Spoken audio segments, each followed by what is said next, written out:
Veterinary Medical Board to order. We appreciate your patience. Those of you remotely and the audience, we had some technical difficulties that we have resolved. So thank you for your patience and for your good work. I would like to call the roll. Ms. Bowler. Here. Dr. Bradberry. Here. Ms. Laredo. Here. Dr. Nunez. The last man standing is still here. Ms. Potter will be joining us later. Dr. Waterhouse. Here. Ms. Yanis is absent. Dr. Noland. Here. We have a quorum. Okay. Before we go on with introductions, I would like to welcome our latest member who actually was caught on an airplane and will be late coming in today. But Ms. Diane Prado has been appointed by the Assembly to join our board. And I don't know if I should wait to talk about her when she's here, but I'll go ahead. She's an attorney and the founder of Housing Equity and Advocacy Resource Team, which is known as HEART LA. It is a nonprofit public interest law firm that provides legal representation and advocacy to keep people and their companion animals housed. We would love to welcome her. We're excited about her being here, and we look forward to her joining us here probably within the next hour. So would like to call for introductions. Do we want to start with the board or the public? Probably the public. If you'd like to make introductions, that'd be great. Caroline Langer, CVMA and Spears. Grant Miller, CVMA. Valerie Fenstermaker, CVMA. Kelly Flores, Veterinary Medical Board. Andreas Flores, Veterinary Medical Board. Kelly Rodriguez, Veterinary. Dr. Jim Howard, Veterinary Medical Board. Rob Stephanopoulos, Veterinary Medical Board. Dr. Roselle Bush, California Department of Food and Agriculture. Dr. Marissa Silva, California Department of Food and Agriculture. Keaton Williams, California Department of Food and Agriculture. Dr. Al Reddy, Veterinary Livestock Education. Sandra Snyder, Veterinary Allied Staff Education. Dick Sullivan, multiple disciplinary committee. Jeff Pollard, WC. Dennis Wilson with CPFA. Jill Tucker, California Animal Welfare Association. Lee Camrick, Rural County Representatives of California. Nancy Earle, California RBT Association. Anita Levy, California RBT Association. Cindy Sabley, Sacramento Valley Veterinary Association. Liz Houston, Veterinary Cannabis Academy. John Brooks, Department of Consumer Affairs. Patrick Lay, Department of Consumer Affairs. Jason Sagan with the Kings County Sheriff's Department. Michelle Ames, Department of Consumer Affairs. Thank you very much. Welcome. Item number 3 on the agenda, public comment on items not on the agenda. Anyone like to make any comments? Okay, moving on to item number 4 on the agenda, review and approval of the April 17th and 18th, 2019 board meeting minutes.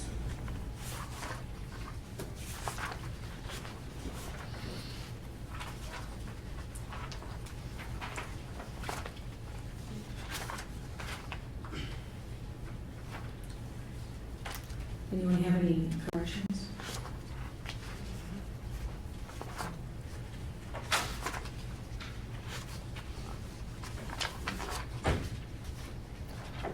Motion to approve. Motion to approve, is there a second? Second. Oh. Who's second? I'll second. Okay, Okay. call for the vote. Is there public comment? Any public comment on the minutes? Okay, I'll call for the vote. Ms. Bowler. Aye. Dr. Bradberry. Yes. Ms. Laredo. Yes. Dr. Nunez. Yes. Ms. Prado is absent. Dr. Waterhouse. Yes. Ms. Yanis is absent. Dr. Noland. Yes. Motion carries. Moving on to item number 5, we'd like to welcome Patrick from the DCA for a report and update from the Department of Consumer Affairs.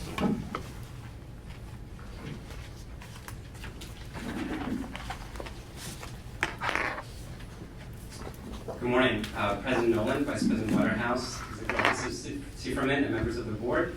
It's good to see you all in Sacramento.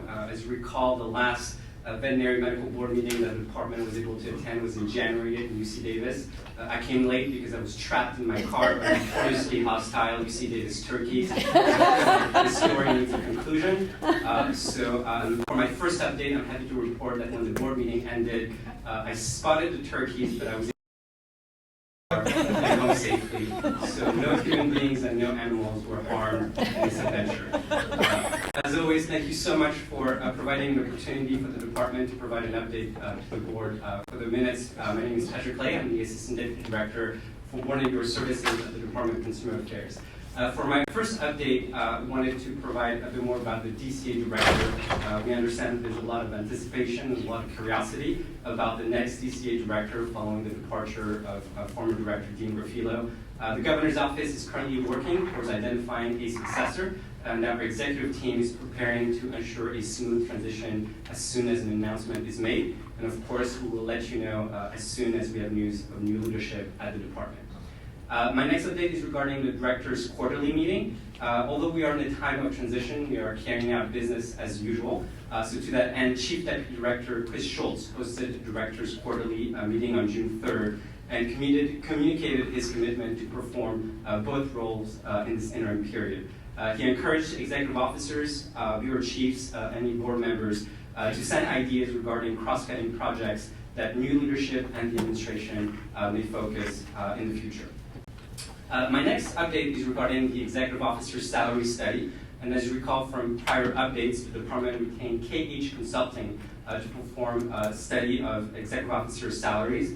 The study aimed to provide an in-depth analysis of the operational complexities of board operations and how the role of an executive officer has evolved over the years. The study also aimed to do a benchmark salary comparison between California and other states.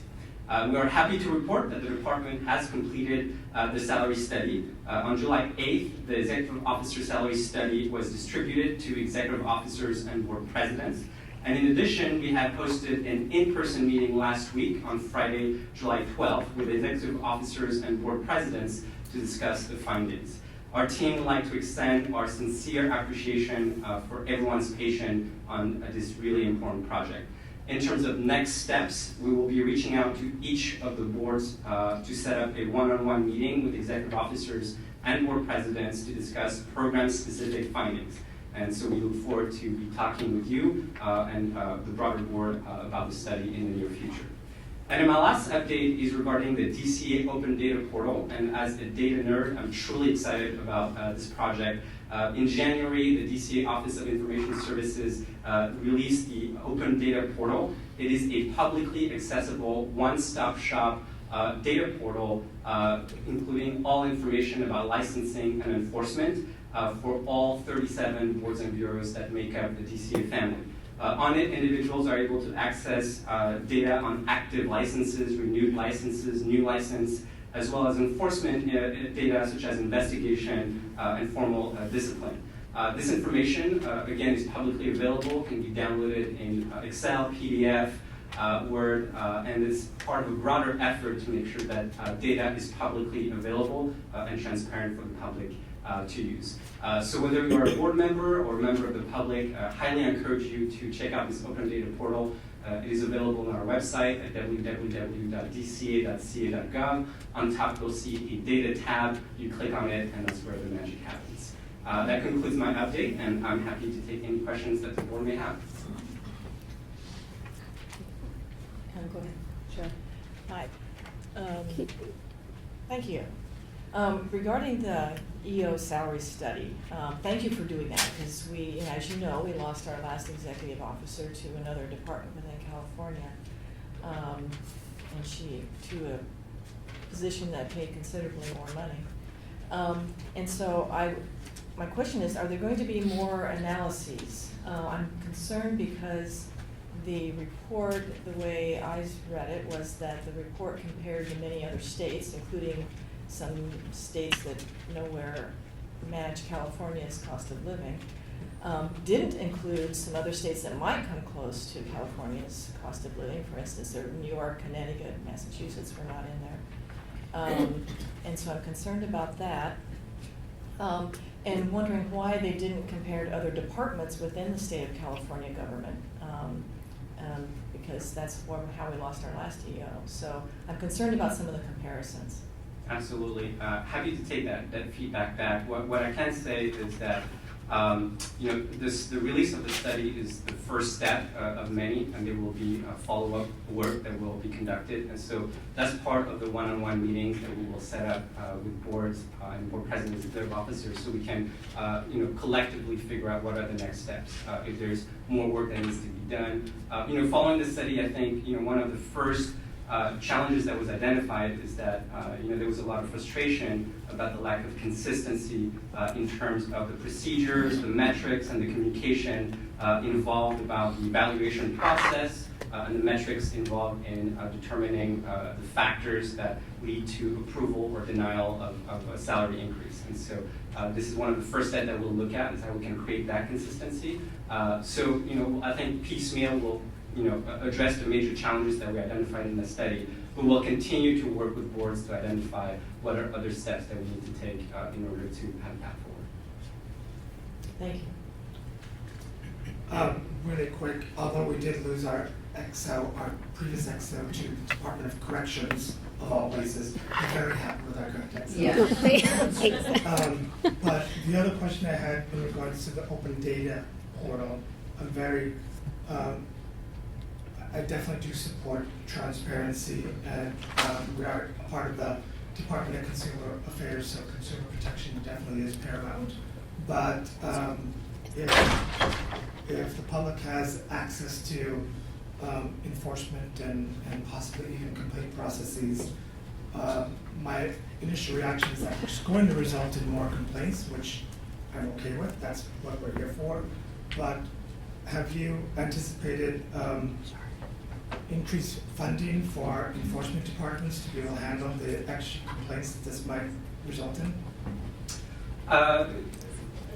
Obviously, the funding mechanisms for each board, is directly tied to the licensing fees, et cetera. So I'm not sure if I would be able to answer that question, but absolutely happy to take it back to our budget team if there are particular ideas that you'd like to explore related to that. I would only expect it to result in more complaints, again, which is fine, but we would need more funding for that. Sure, absolutely. Thank you, Patrick. I also, did anyone else have a comment? I wanted to comment on the KH study. There were several items of concern, but it sounds like we're going to be able to meet at a date in the future at some point to talk about them. But there were some accuracy concerns and just some details that didn't really seem to be correct. And I also was concerned about the gender inequality that it showed up, and the fact, I think I would just mirror Dr. Waterhouse's comments that I think it's good to compare to other states, but it's also probably much more relevant to compare to California and even Sacramento challenges and jobs, because that's where we're losing our people, I think. I was pretty struck by how wide a salary range there was, and how the discrepancy between some fairly large boards with a lot of risk and a lot of responsibility. And particularly, I tried to do some research, I got some help with it, but it says that we as a board are supposed to authorize a salary range, and the BPC Code 2020 was cited, but that's for the medical board, and I can't find anything in our statutes that allow us to be involved in a salary range for our EO. So in the future, will there be an opportunity for us to discuss being involved in that salary range determination? Yeah, absolutely. Nothing is off the table. Again, the salary study is an incredibly technical piece of research, and as I mentioned, this is the first of many conversations. Due to the technical nature of the document, I think different parties are going to have different takes and different observations. Impossible to capture them all at once following the release, but that's why we'll follow up with one-on-one meetings to make sure that we can get your perspective and see what other issues we can address. So in the meantime, as we're getting close to doing an evaluation, will there be an ability to ask for a salary increase if an evaluation? I can take that information back and make sure that we follow the protocol. I would highly encourage us to have that opportunity. Yeah, absolutely. Okay. I'll make note of that. Any other questions? Yes, Jim. I just wanted to say, Patrick, I'm glad you survived the turkey attack. Me too. I have pet turkeys and staying in the farm is the right option. I just wanted to mirror a little bit about what Dr. Nolan Waterhouse said. Everybody said about thanking DCA for the study. It's very important, and I agree with some of the details that they brought up and the questions going forward on the study because of what it does show us, which was more than we had before, which is great.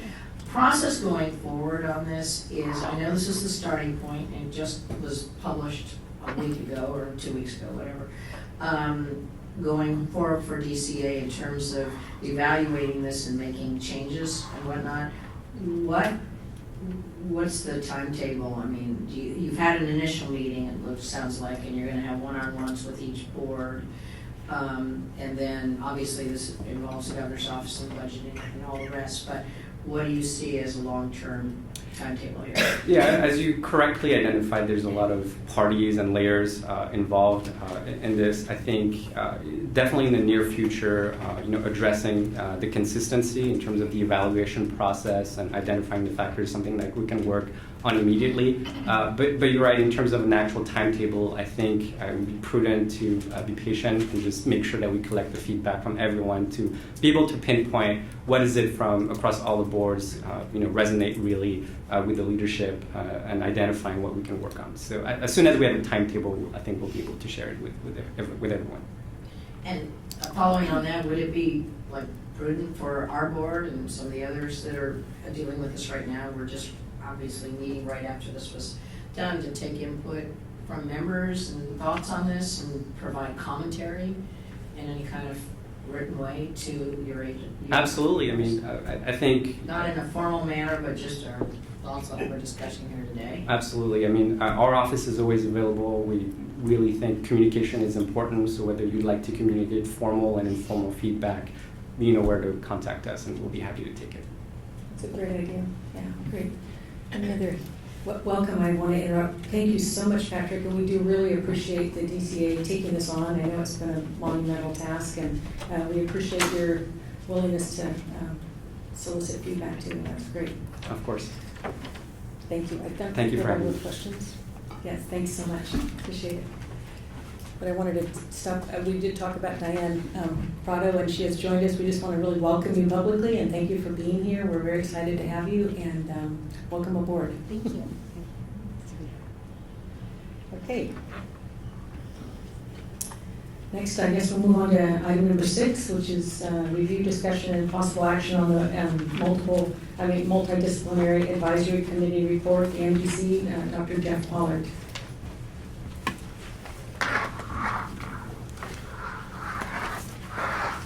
Good morning, Jeff Pollard, MDC. We had an excellent meeting yesterday. As you know, the committee was assigned the cannabis guidelines task from legislation AB 2215 late last year. We formed a subcommittee and gave our first presentation in January at the Davis meeting. We modified things, gave a second presentation in April in Riverside. And yesterday, I am very happy to report that we had a vigorous discussion, we meaning the committee and the public, and amended, discussed, and passed unanimously a cannabis guidelines, which Jessica will correct me if you don't have in front of you. You will have, because I understand you'll vote on it in October. And it may not last long, pending next legislation, but at least we met our January 1st deadline, or at least you have opportunity to. I also want to mention, as a part of that discussion and the next item, I noticed when I was putting together this report last night that one of the things that has been different in the last year since Jessica's come on are these wall screens, which have made it much easier for the public members or anybody who didn't get the packet on the way in follow along, and that really allowed for the public to get involved in this discussion. And a shout out to Amanda for doing real-time editing, because that has always been difficult when we sit up there and we try to make legal determinations and we're way out of our league. And speaking of legal, Tara Welch was our star yesterday to give up her lunch to put a bunch of legislative codes together and make the guideline, I think, much more readable and presentable and meaningful. Next item was the agenda item on our packet number 6. I believe you have a memorandum dated yesterday from me about agenda item 6, discussion and potential recommendation on defining conditions that must be met for board approval of providing statutory authority of veterinarians to give clients cannabis treatment recommendations. Short story, what would a veterinarian need to recommend cannabis?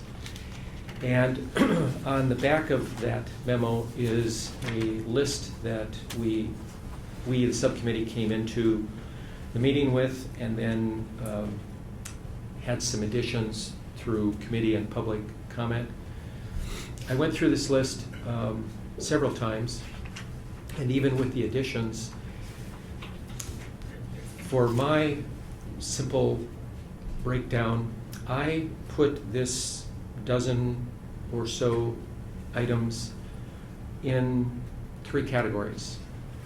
The bulk of the first, looks like 10 or so, fall into the, let's call it the basket, demonstrate that it works and that it's safe, and includes things like dose and indications and toxicity. The second basket is the issues that involve the production and the sale or delivery of the product. And that would include the items like testing or consistency of product or the COA, certificate of analysis. And then the third basket, probably the single bullet point, was one of the last ones, labeled liability licensee. I put it in the basket called regulation. Regulation by the BMB, by the FDA, by the DEA, based on the legislation of the day. And that involves, as mentioned, liability of the licensee, to the pet owner, might involve animal welfare issues. I mean, it's a couple of huge baskets. And this wasn't intended to be a action point with a motion and, at least at this point, a recommendation to the board. I anticipate we'll continue discussing this, but we are at your pleasure regarding how detailed and how soon, and I think it'll probably somewhat depend on legislation and the status of the current SB 627. And we have 2 other shorter agenda items. Dr. Sullivan was the proponent of the regulations and has been going through outdated, expired, and cleaning up the regulations. That's an ongoing process, and there wasn't an action item taken on that. And the last item referred to the complaint process audit subcommittee, and the subcommittee actually deferred to your enforcement manager, Rob Stephanopoulos, and I understand he'll be making a presentation tomorrow and include some of the items that he gave us highlights of yesterday regarding the expert witness training and report writing. The list we have in front of us isn't categorized by your baskets. Could you No. briefly say those baskets again? Sure. So number 1 was demonstrate that it works and is safe.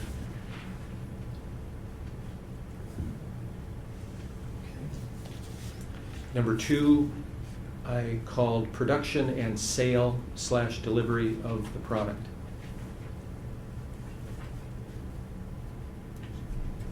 And number 3 is regulation. And then on that bullet point, what if the patient is pregnant? I would add or lactating to that. Okay, good idea.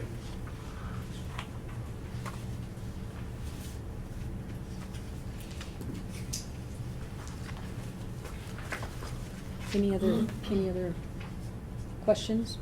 Sorry, any other questions from the board? So this is different than the guidelines. Correct. This is what we would need to see to support SB 627. That's what I understood.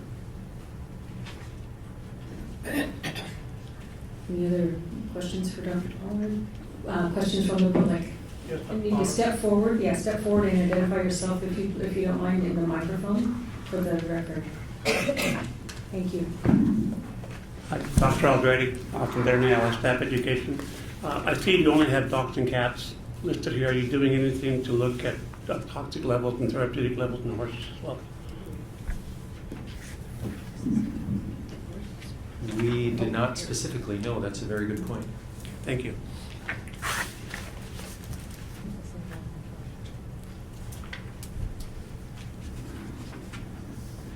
Gary Richter, Holistic Veterinary Care.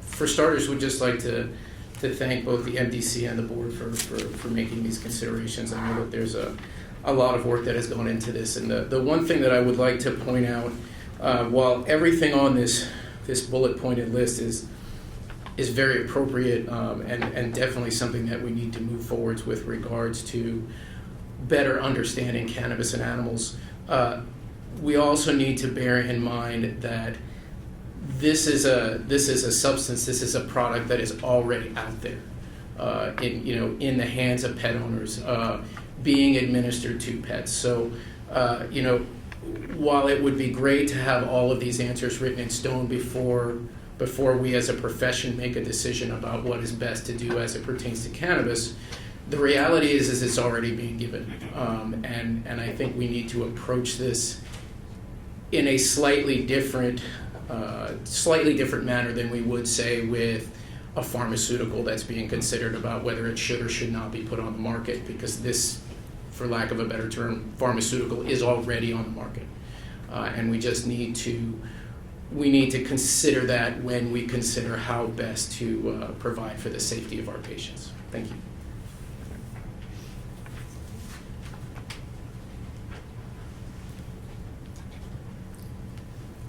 Oh, sorry, yes, I will have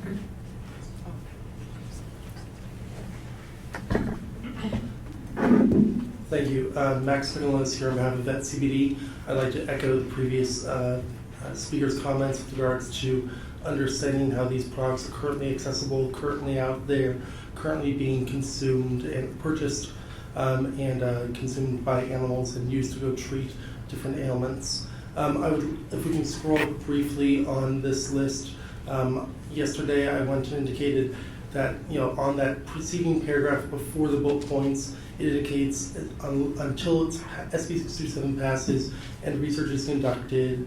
And it also says, however, once adequate research is conducted, and again, reiterating the previous speaker's points, I understand very much the need for additional research, and we are supportive of that, but we also don't want to gate the recommendation process or moving forward with these discussions beyond research, which might be years off. So, thank you. Oh, we have another, yes. We have another gentleman and then we can.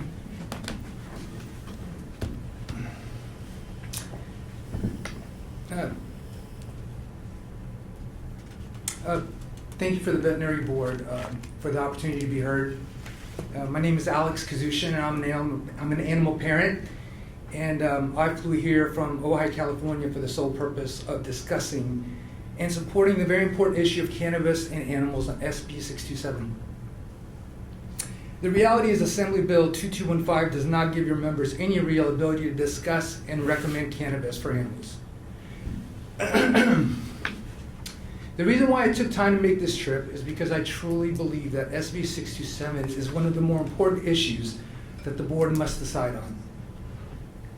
I would like to share with you our experience with cannabis and our Airedale Terrier Genie. Like most animal parents, our love for Genie has no boundaries. I've only had Airedale Terriers my whole life, and like those of you who have had any experience with terriers, you know that they can be a handful. And if you don't want to be outsmarted by your dog, you definitely don't want to get a terrier. At the age of 7, Genie was diagnosed with a fast-growing hemangiosarcoma that was growing in his nasal passage. Although we went through 2 surgeries to remove the tumor, the margins were still there. Understandably, we weren't given much hope. Genie's prognosis was 3 to 4 months with no further treatment, or 6 to 7 months with radiation. Radiation would require us to visit the radiation clinic 18 times in 3 weeks, as well as cost to start $20,000 depending on which radiation option we chose. The cost could go substantially higher. Mind you, we had already spent close to $20,000 on surgeries and medication. Not only that, there was an important consideration of the side effects of radiation. Genie's big happy nose and sense of smell could completely deteriorate due to radiation. Of course, there are other side effects of radiation that you all are very well aware of. We chose not to move forward with radiation treatment. At this point, we wanted to make Genie as happy and pain-free as possible. My wife and I have been involved in the medical cannabis industry for 15 years, and we know the medical benefits of cannabis empirically as well as anecdotally. Heck, we've seen the medical benefits firsthand. After much research, we discovered that some animals have even more endocannabinoid receptors than humans do. Dogs are an example in their brainstem. So we set out to formulate a cannabis oral as well as topical cannabis supplementation for Genie. We didn't want to give up without a fight. We knew that there was no evidence that cannabis posed any serious side effects. We also knew that there was no evidence that it would negatively impact Genie's quality of life. Just the opposite. So we gave it a shot. 2 months later, Genie was declared in remission. For the rest of Genie's life, that nasal sarcoma never returned. Recently, we lost Genie unexpectedly. He survived for more than 2.5 years after his diagnosis. And not only did he survive, but he lived a very happy life. There is no financial equivalent for that type of victory. We're not the only ones. We've met several families that have experienced the same healing that we've experienced. Now, I'm not suggesting to you to jump on the cannabis bandwagon. I'm suggesting that if you believe there's at least a possibility that cannabis can help our beloved animals, then isn't it worth at least a neutral vote? What are the consequences if you don't give your trusted veterinarians another tool in their arsenal to heal animals? There are many smart scientists and researchers who I very much admire who suggest that they have seen benefit from cannabis supplementation with animals. From my viewpoint, the risk is not in moving forward with the research and acceptance of cannabis in animals, but the risk is in not moving forward. Thank you for the opportunity to speak openly. We parents of animals are counting on you to make the right decision. I'll look forward to SB 627 progress through the legislative process and being signed by Governor Newsom. Thank you for your time.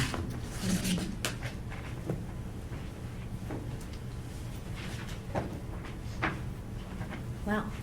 Thank you for that very powerful story. I appreciate that very much. I'd hate to follow it with something pedantic and annoying. So I want to reiterate a comment I made yesterday at the MDC. I'm Liz Houston with the Veterinary Cannabis Academy. I wanted to reiterate a comment I made yesterday in regards to these guidelines and the research specifically, which is that research right now is really only being conducted on industrial hemp products, not on cannabis products. So this bill is handling cannabis, not industrial hemp. As far as I know, there is no research currently proceeding in university setting, academic setting, on cannabis in veterinary species.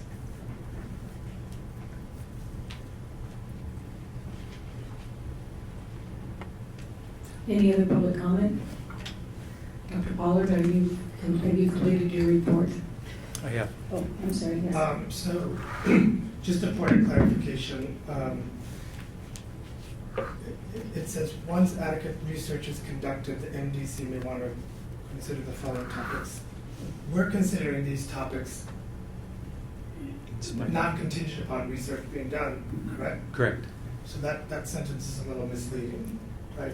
These are guidelines for us to support 627 without the need for research being done. Correct, and Once written. research done, guidelines may change, but this is moving forward without the research. And the research part is not going to be done unless it's changed at the federal level. And the other thing is that I like this. This is exactly what we asked for at the last board meeting. And you've received the document written by Dr. Trina Hazar in regards to cannabis use in veterinary medicine. A lot of these bullet points are covered in her paper that talks about indications, dosages, monitoring, quality assurance, and so forth. So I would propose that we start to merge the initial work that Dr. Hazard has started, maybe add some other bullet points that might not be included in that, and possibly suggest it to be added to 627, because I would like to see it move forward as well. We do need to take action.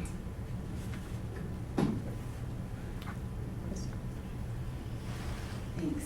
Thank you for the work you did and for following up on this so quickly. I think that it's pretty amazing actually how quickly that happened. So thank you. And thanks to the public member for coming in and talking and telling a story about his dog. I agree with Dr. Nunez that we need to take action. Yesterday alone, I had 3 different clients tell me they were giving CBD to their animals, wanting me to talk to them about the dose that they were giving. And while I understand that some of the research doesn't give us exact doses, I think being able to have a conversation about the safety and perhaps the toxic doses and that sort of thing would be helpful. And I, at this point, can't legally have that conversation, and I think it's not really protecting the public by not being able to discuss my thoughts on it openly. So I do think we need to take some action. I am appreciative of the authors of this bill to be open to amending things and working with us. I think that this is an opportunity that we have as a board to work with people who are very eager to please us, I think, and to make this possible. I also am confused a little bit, and maybe somebody here can help me as to how MDs are able to discuss it and have their license on the line without all of the same information, and perhaps there is better research in humans, and that's why. But I do know there is research. I know we keep saying there isn't, but there is research out there, and I'm happy to help look at that if anybody wants me to. I also wanted just to let you guys know that Auburn State University, they have a pharmaceutical lab. They do therapeutic drug monitoring. I was looking at it for another patient, and they are looking at cannabis levels in blood, and I'm happy to reach out to them to talk a little bit more to them if you'd like me to. But I think this is a great list, and I think we should work towards finding these answers, but I don't think we should wait until we have all of these answers to start to move forward on all of this. Can I just ask a point of clarification on, we're talking about SB 627 here, but these guidelines, I thought I may have misunderstood, but these points here and the changes that we've made today and will be making all along are more to inform vets if SB 627 passes and is signed on ways and things to look at when discussing, when they would have the ability to discuss this with clients. Is that correct? We're not talking about amending these into 627, are we? That's correct. This list is for potential guidelines that may be required from legislation, SB 627, for the board to promulgate for use in treatment with cannabis. So today, veterinarians can already discuss cannabis. And 627 authorizes recommendation of cannabis use.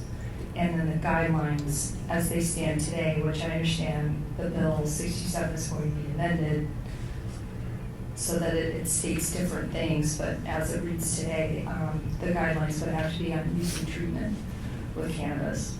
So yes, this list is forward-looking in that if 67 requires the board to promulgate guidelines and it's signed, then we're getting a head start. Otherwise, this shouldn't necessarily be a discussion on the merits of 67, but do you have any recommendations for MDC going forward? Do they need to look at anything else while we're kind of in a stasis, waiting to see whether 67 is signed or not? Thank you.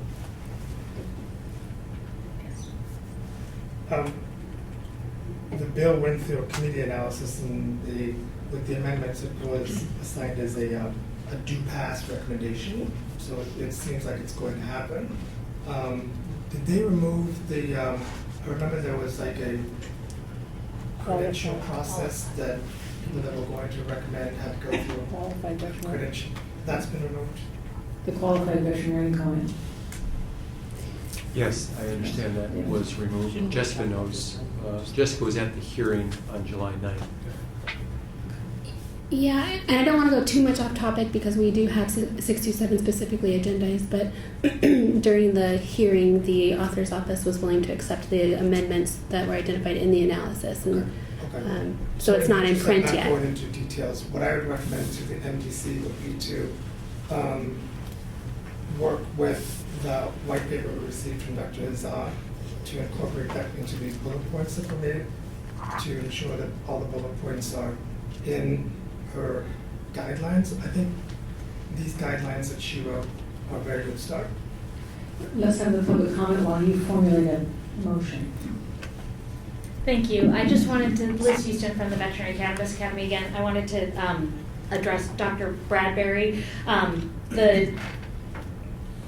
My understanding is the study at Auburn is measuring CBD levels, which doesn't bear as much on cannabis as it does on industrial hemp products. And the majority of the products out there on the market right now, marketed for veterinary species, come from industrial hemp. And yesterday, the MDC confirmed and that the VMB has no authority over industrial hemp. That doesn't apply. So what we're talking about here are products from cannabis, which is defined as a plant with greater than 0.3% THC on a dry weight basis. The products your clients came to you about were likely industrial hemp products, meaning you are free to talk about, recommend whatever you like, because the VMB doesn't have authority over industrial hemp products, except as falls under normal prescribing rules and any complaints that might come from any use of a supplement or something like that. I want to clarify a couple things. One is not the MDC nor legal counsel opined that we didn't have authority over industrial hemp. It was the product that we don't regulate. But if a veterinarian was to prescribe or recommend or discuss industrial hemp, we would still look at it in the confines of the Practice Act and the standard of care that they're providing. Dr. Bradberry, you also asked a specific question related to how physicians are able to recommend cannabis, and you asked about their guidelines and whether or not there's a lot more research done. So I think one thing that's important to note when it comes to the medical board guidelines is at the time that bill was passed that required them to do the guidelines, there was already two things in their favor that we just don't have right now. The first one is their National Association of Regulatory Boards, so equivalent to our AABSB, had already come out with their guidelines on a national level that they were able to rely and mirror heavily on, and we don't have that. In fact, they're watching what we do with our guidelines now just for discussing to start that conversation. Another thing that medical board had in their favor is which is currently in its SB 627, the language that we have to consult with the Cannabis Center, Medicinal Cannabis, I'm getting that wrong, the CMCR, through UC San Diego. There's a requirement right now in the bill that we have to consult with them when forming these guidelines.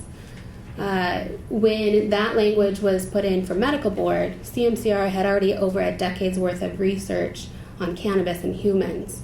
When I contacted CMCR about this bill, they have not done any cannabis research as it relates to animals.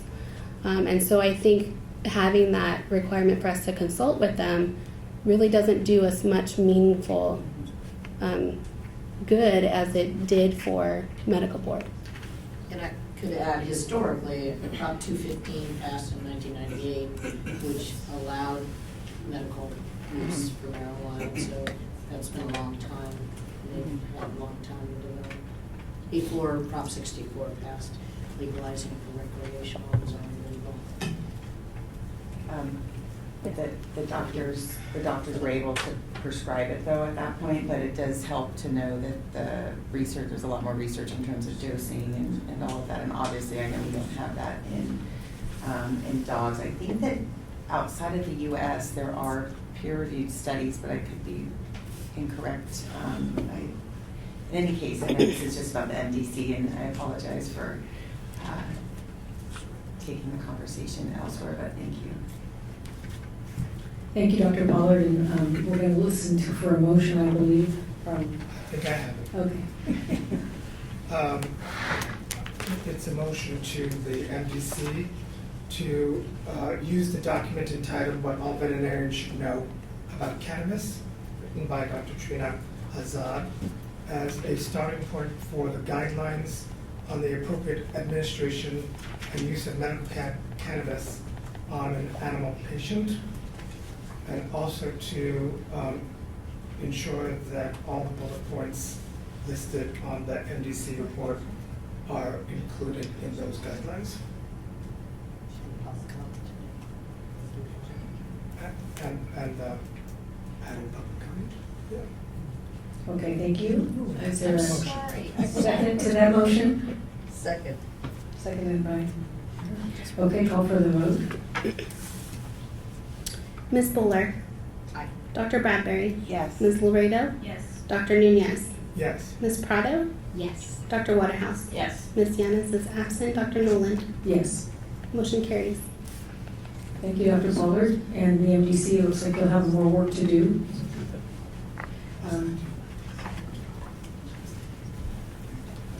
Thank you. Max Nicholas on behalf of Vet CBD. I understand there was 2 documents that were issued by the MDC yesterday. This is the second document. I'd hope that the board would choose to adopt the guidelines as well that were the first document that was issued. To clarify, for being able to provide enough public notice and consideration of that document, since the MDC just revised and adopted it yesterday, the board will take it up in October. Thank you so much. Thank you.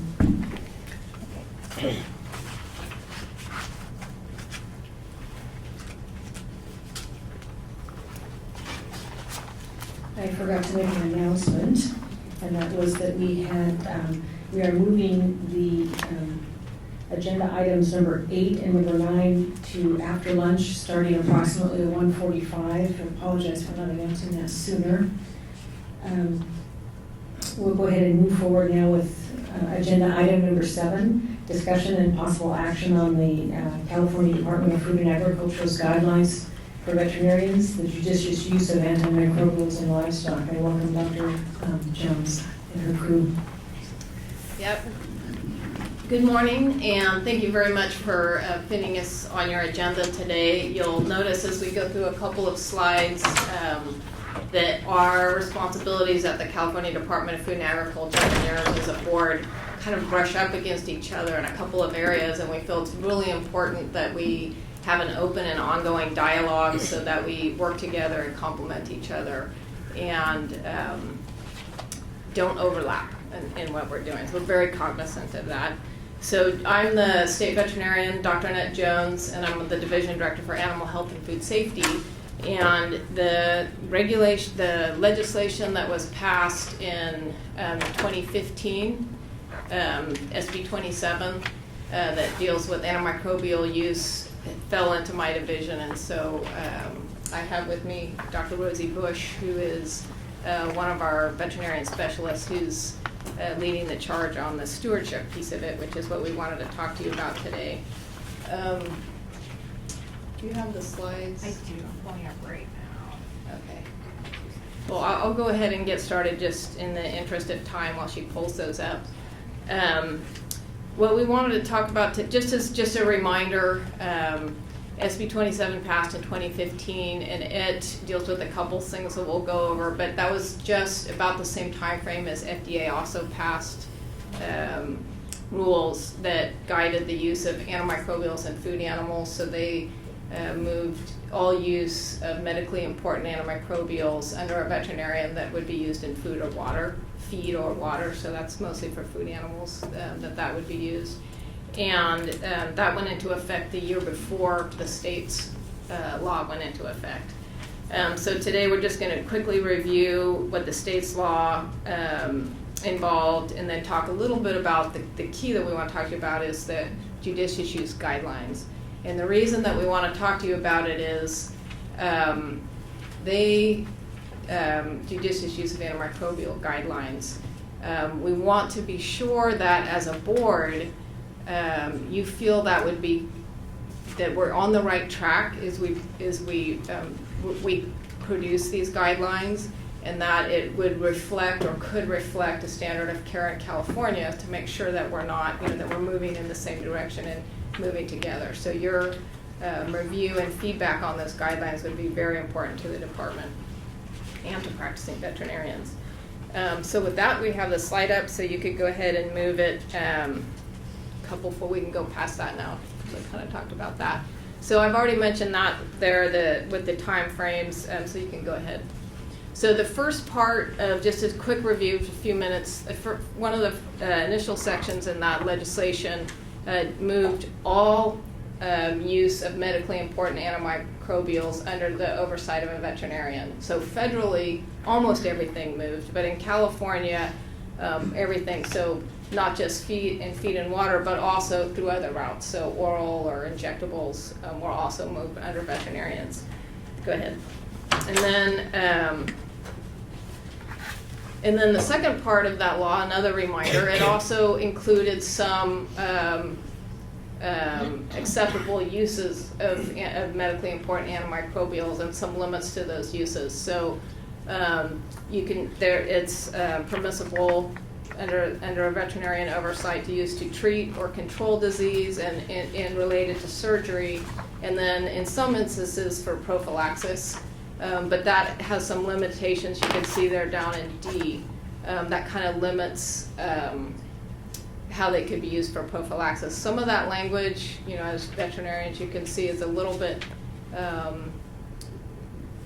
it takes, veterinary knowledge to interpret it. So, the repetitive use in particular, or regular use pattern. So, and you'll see why that's important as we move through the next couple of slides.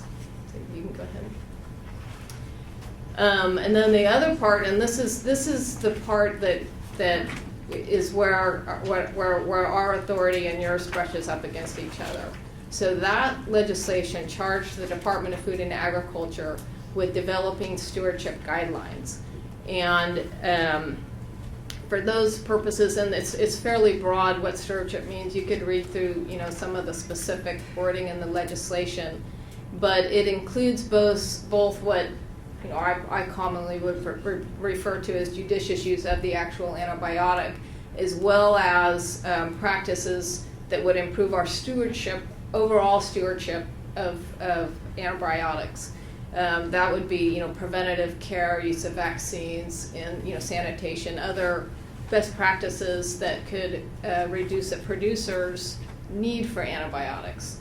So we were charged with coming up with those best practices, And that's one of the things that Dr. Bush, and she'll get into some of the details, has spent grueling hours over the past couple of years trying to get consensus around that. And one particular piece of it, which is kind of the cornerstone, and that's the general judicious use guidelines, which, again, you can go ahead and move forward. So some of the other things that the law required is the gathering of data. So it specifically says voluntary data. We've been very active. We have other very talented people working on studies and surveys to gather data around antimicrobial use and the potential for development of resistance, very broad studies and longitudinal studies. Then we also have the authority to promulgate regulations around sales. And one of the things that, because of feedback from producers and especially in some of the more remote, well, actually not necessarily remote, but anymore it's sometimes difficult for a producer to have access to a veterinarian. So in response to that, we've been working with different parts of the state to try and get more specifics on that, and working to develop ways to improve access to veterinarians. But we're not here to get into those details, but we have been working on that. And then what's circled there at the bottom of that slide is really what we're here to talk about, and that's the stewardship guidelines. I've already mentioned it a couple times. And I've kind of already alluded to this. The point here, though, is it's a broad definition of stewardship, as I already stated. So one of our goals is to try and provide guidance through expert working groups and consensus building on practices that could potentially help reduce the need for antibiotics, and then as well as the optimal use of them. So you can go ahead. And I'm not sure if you want to, when it gets to the details of the judicious use, Dr. Bush is certainly, she's lived and breathed this, like I said, for over 2 years, but if you want to maybe start to cover some of this stuff. Sure. So the goal with these judicious use guidelines are for them to be useful to veterinarians to help guide antimicrobial stewardship in practice. We also have a version for producers to help identify the role that they can play in antimicrobial stewardship, but it's very much a partnership between the client and the veterinarian in promoting stewardship.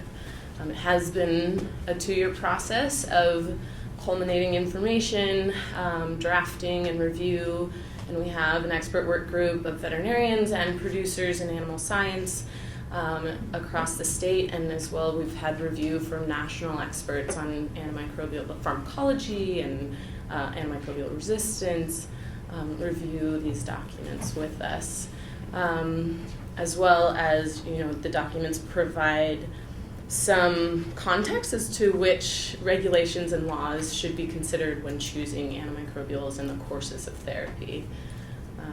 So, our main goal is to have these be evidence-based and to be useful to practicing veterinarians. So, especially, we'll talk mostly about the veterinarian guidelines because the producer ones reflect the veterinarian guidelines. So, if there are edits that need to be made or concerns from the board, we could also reflect those in the producer version. These guidelines are quite long. The actual body of the guidelines are the first 3 pages, and then we have a number of appendices that help kind of identify key language that's in code, some definitions that have been provided by different groups, and so on. So, but they're all important and for your review and discussion today. So as far as the guidelines, I already mentioned that one, thank you. We have some general concepts as they go through. The first kind of the introduction paragraphs talk about the importance of a veterinarian client-patient relationship. And then it goes on to talk about when a veterinarian has identified the need for antibiotics, that they should be used in a timely manner and when they're expected to provide a benefit. So for sick or at-risk animals. And then we go on to identify that maintaining records can help with that decision-making process, and then that ancillary treatments and supportive care should be considered as long as they don't, as long as they've been shown to improve clinical response or improve animal welfare without deleterious effects to treatment outcome. And then we go on to discuss antimicrobial selection, as well as the course of therapy. And in that section is where we have been asked to clarify what regular pattern means for prophylaxis. So that's kind of the general concepts that are in these guidelines. Like I said, there's a lot of resources that went into this, as well as consensus from experts, and then these have gone out to review from our broad stakeholders multiple times. So we've had a number of various groups provide feedback and input on these, and I think our goal is to continue to gather that consensus, make sure that we're on the same page with the Vet Med Board, and we'd like to finalize these documents so that we can promote stewardship in veterinary practice. So I don't think, unless you're prepared to, I don't think our intention was to necessarily go through each detail of the guidelines at this time. We're willing to. But what we really wanted to do was recognize that the board enforces the Veterinary Practice Act, and this is not the Veterinary Practice Act. And we get that. And but what we do want to do is make sure that as far as standard of care and that you feel that this is or it could be, as more veterinarians adopt it and we start to do outreach, that it would be consistent with standard of care and consistent with the direction the board would consider professional veterinary practice. So that's really the feedback we're looking for, and then also to reassure you that we understand where our jurisdiction ends and where yours starts. Yes. Did you have your hand up? No. Oh, I'm sorry, Mark, and then Kazushino. Two questions. That one sticking point about a person shall not administer a medically important antimicrobial drug in a regular pattern. I mean, I understand that is very slippery, because on the one hand you want to have the veterinarian have some latitude in the use of a drug in a regular pattern, but on the other hand I can see how it can easily be abused for the improper use of it. So how are we going to crack that nut, that one specific? I think that's probably one of the biggest. And then the other question I had was, we developed the guidelines for veterinarians and producers. Is there a concern about retailers who actually sell antibiotics and food additives, whether or not they need to be informed about guidelines? I'll give a shot at that. You can fill in where I miss. As far as the regular use pattern, and I probably should have laid this out for you as well. Our kind of path forward from here is this is foundational, the judicious use document, and then we're already working through various contracts with experts in the field, university and other, on specific stewardship, more comprehensive stewardship guidelines depending on the species and the production type. So, a cow-calf operator, and there are reams of scientific research around that. So we're trying to pull that together, and we're hoping that is where some of the more specifics on, pattern of use could, because you're correct. That could be, it's every time you try and define it, and that's why we also believe that should be under the professional judgment of the veterinarian to make these determinations, because as soon as you try and write something down that's hard and fast, you could come up with 15 different scenarios where it would be inappropriate to follow that. So we're really trying to leave, most of that detail under the judgment of a veterinarian who have extensive training, have licenses, have obligations. But there will be more details around that in the stewardship guidelines that are more species specific. So we do intend to put more meat around that one. In continuing dialogue, of course. And then your last question was? Retailers. Oh, retailers. So because and help me with this one if I get it wrong, but because all medically important antimicrobials are now under the oversight of a veterinarian, retailers can't sell them without a prescription or a veterinary feed directive. So what we're doing with retailers is another part of our department that regulates the over-the-counter, like tetracyclines and things that have previously been able to be sold over the counter. They're working with the retailers that are licensed with us, they have to be, to make sure they understand the law, and then they're enforcing that. So they're making sure that the retailers can't sell these drugs without a prescription.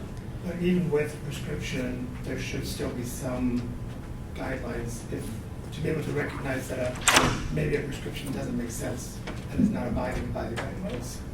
So the retailers who are licensed with us have to take a course so that they are qualified. So I can't remember how long the course is. It's the other part of our department that is in charge of that, but it's, I think it's at least a day-long course where they, need to understand what a prescription is, and so there is education involved. Right? It's probably more rigorous than just handing them guidelines. Or have a pharmacist on staff. Further, the prescription to buy it from a retail store, I believe is it still the case? The prescription actually has to be you can't do it off-label. It has to be the labeled prescription, which does cut down on some of that misunderstanding. I'm going to jump in because I really want to applaud the CDFA. You've done all the heavy lifting, in my opinion, and Dr. Jones and Dr. Wilson and your whole crew. I have had a little bit of knowledge of what's going on in the background and how difficult this has been, and I really applaud what you've come up with, because I think they are fair guidelines. I think they are helpful. I think this is a process. It's not going to happen overnight, but I think it's a great step in the right direction to help veterinarians to educate their clients. I really appreciate the educational part of it. I thought you did a good job of picking out, age of the animal, time of the year, to kind of highlight what regular pattern might be that you should avoid. I think there's only one word that I hesitate to even mention, to change a word, to be honest, but you mentioned it in your outline as well, number 3. It said that supportive care and alternatives can be used when scientific support. I was curious as to why they didn't say should be used when scientifically supported. Can you clarify to me how that word was chosen, can instead of should? I think the language around may, should, and all of those was because we wanted to really show that these are guidelines. We do use should in quite a few areas, so I don't think it would be wrong to put should.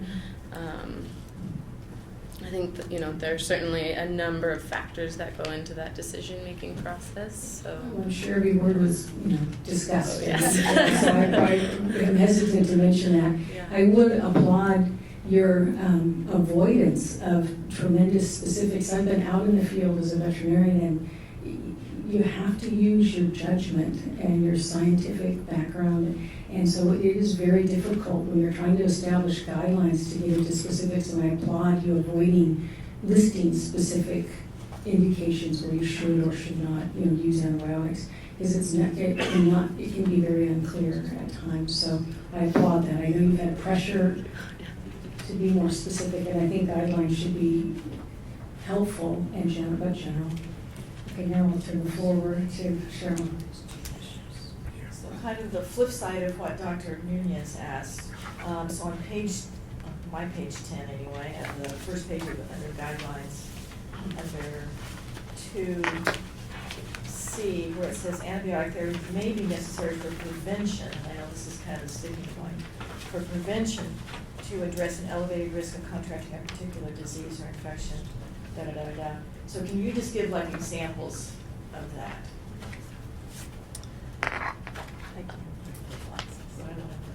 So, yeah, I think there's certainly, one of the examples that we use quite often is if you receive a shipment of cattle who've, they've gone under, a really long, treacherous road to get there.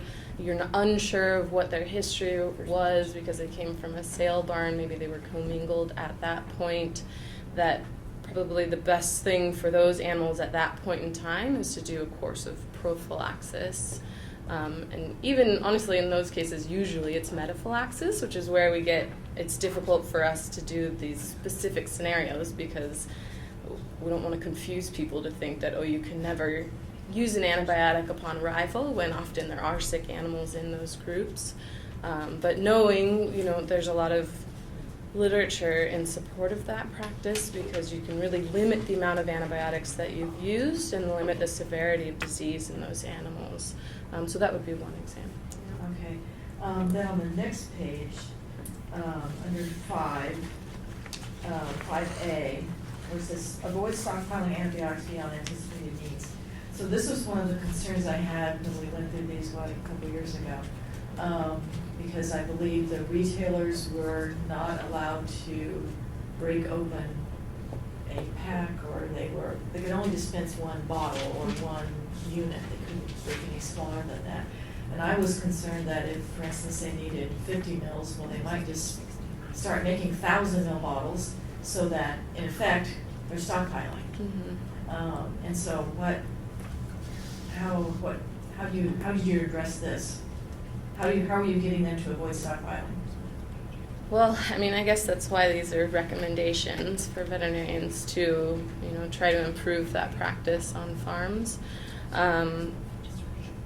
Right. So if a feed store has a pharmacist, they can, dispense smaller vials. I assume that isn't going to happen very often, though. Right. Where a retailer has. Sure.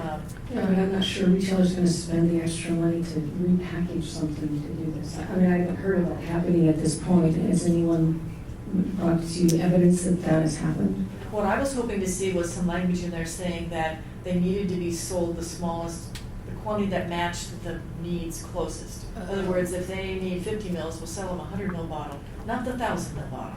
Yeah, we could look that might be addressed in our. I wrote that down, and we'll look at that. That may be addressed in our the oversight for the retail drug providers rather than in the judicious. Although the judicious use does talk about dose and duration and things like that, but the which should for the veterinarian cover that. But it sounds like what you're more concerned about is the retailer.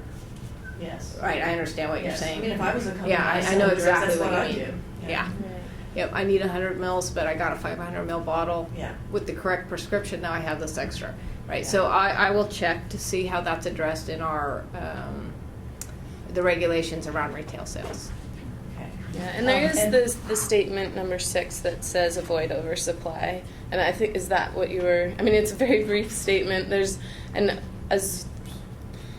I guess I don't have that breadth of understanding as far as what the veterinarian could do to control that at that point. I think it might be more like Dr. Jones is saying on the retailer side. Yeah. And how is online ordering affected by this? Is it stopped? They have to be licensed with California. So there are online pharmacies that in other states that are licensed with us. So you can go to some of those and see that it requires a California prescription. So I imagine I believe in the other section of the department, they have people identified to find online retailers that may not be in compliance with us and contact them and let them know about the new regulations. And this is, from our discussions with Board of Pharmacy, this is something they can relate to too, because, out-of-state sales is labor intensive, but we are staffed and are enforcing that to the best of our ability. Okay. And just out in the field, how is this working so far? Is there a lot of cheating going on, or is it? I mean, we've heard some anecdotal reports of veterinarians, being really pleased actually with this because they've been asked for prescriptions that they didn't know that their farms were using, and then they have the opportunity to discuss where there might not be a need for this. We started this therapy 10 years ago because we had a problem at that point, and at this point we've improved genetics or we've got another program going on. So we've heard some really positive things about this. I know that it has been difficult for folks that are in areas where they do not have access to livestock veterinarians. So that continues to be an issue. We try to engage small animal veterinarians and provide education so that, if they want to expand their practice, that they have the information on how to comply with regulations and laws in treating livestock. So that has definitely been an issue that we've heard. But the retailers are pretty compliant. Yeah, I'm not aware of any non-compliance, to be honest, but we can check on that too. Compliance, but again, we can check on that for you. But we do provide, there are record keeping requirements, and we look at those records. They have to report their records. We're in every single feed mill. When I say we're, I mean as a department. We check every single veterinary feed directive. We look for mistakes. We provide that feedback. Sometimes there was a learning process initially. Veterinarians weren't used to writing some of those feed directives, so there was an education component. But for the most part, from what I understand, I've heard a lot of, as Dr. Bush mentioned, a lot of anecdotal positive reports that they've been actually from both sides, because once the veterinarian was consulted, they were able to actually provide stronger recommendations for the health of the animal than what the producer had been doing, because they were using what they'd always done, and things change. So and then the other thing is that a lot of people forget is both the producer, everybody, this is something everybody has a stake in, right? Nobody wants antimicrobial resistance. So the lift isn't real hard to get compliance, to be honest. The hard part is education, so that we can provide that information to the producers and the veterinarians, but mostly it's the producers, getting that information to them. And this is a tool veterinarians can use to show it to the producer, when they're getting asked for something. No, this is what we do now, and this is why. But for the most part, change isn't difficult once you explain things to people, because everybody has a stake in this. There's nobody that doesn't. So that's been pretty actually pleasant. It's one of our more pleasant programs. I was really surprised, pleasantly surprised. Well, thank you for all your work. Yes. I'm sorry, but you generated 2 more questions. So, okay, good. The online retailers that you mentioned, in order to be licensed in California, they have to go through that same 1-day training program you mentioned for retailers? I believe so. So either there's a choice to sell, if you want to sell medically important antimicrobials, if it requires a prescription, federal prescription, FDA prescription, you have to be a licensed pharmacy, and you're probably at least tangentially aware of extremely, they have rigorous requirements. Then there are other drugs that are not licensed federally to require a prescription, but California requires a prescription. If you want to be able to sell those as a retailer, to continue to sell those, you have to get a special license now from Food and Ag that requires that training. You have to have either a pharmacist or a certified person on site, and then there's record requirements and other things as well. Good. And nobody else should be selling them. Good. And then as far as compliance of retailers, who oversees them? Is it the Board of Pharmacy or the CDFA? So this is, the vast majority are Board of Pharmacy, because a lot of the retailers said, you know what, I'm just going to become a pharmacy because there are more effective antibiotics that require that, the clients now that they're using veterinarians might move to, because they're more appropriate for the specific animal, specific pathogen. So several of them became licensed under Board of Pharmacy.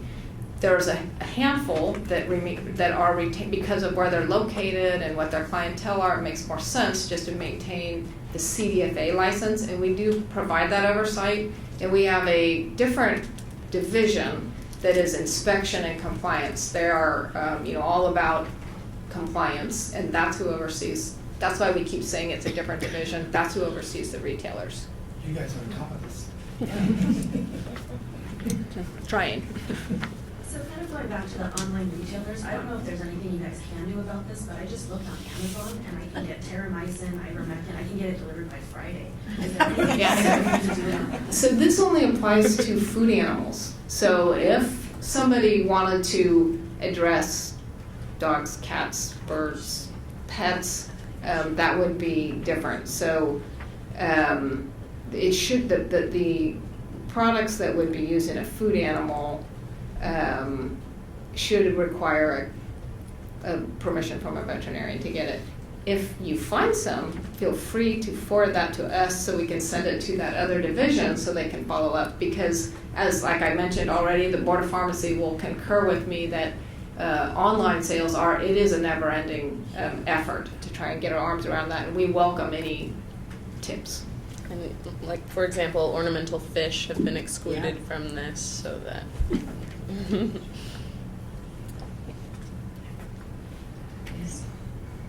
Thanks.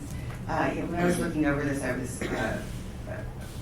surprised at the scope of it, and I was like, how are they going to do all of this? But good job. It's pretty amazing, the amount of work that this would take, and then the oversight and the continuing work, so thank you. I had a couple of questions. One, and this is kind of maybe for Tara as well.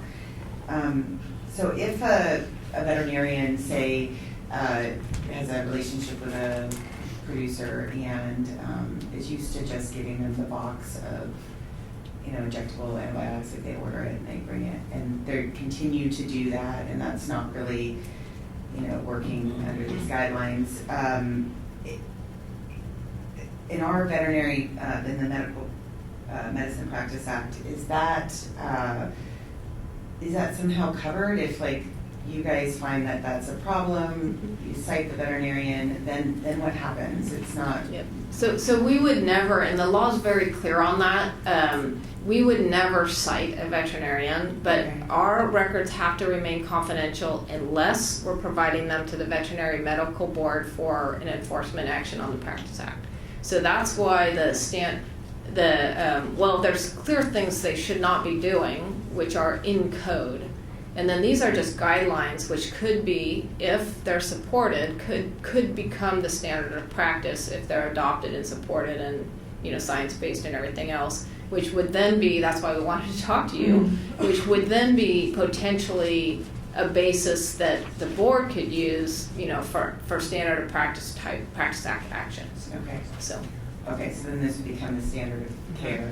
Yep. So we do have enforcement authority over producers, but not veterinarians. So this on page 9, that's and for retailers. producers. Those are for producers and retailers. There, those the fines and stuff. Okay. And then the only other thing was about the rural producers and farms and stuff, and I didn't know if there's a way to write not a full exemption, but some language to define what rural is, to help them be able to have maybe a little bit more access in maybe larger quantities with even a phone conversation with a veterinarian just to help them. Yeah, and we've talked a lot, we're working on a VCPR best practice model for the remote producer, and that will definitely be another thing that we probably present to the board.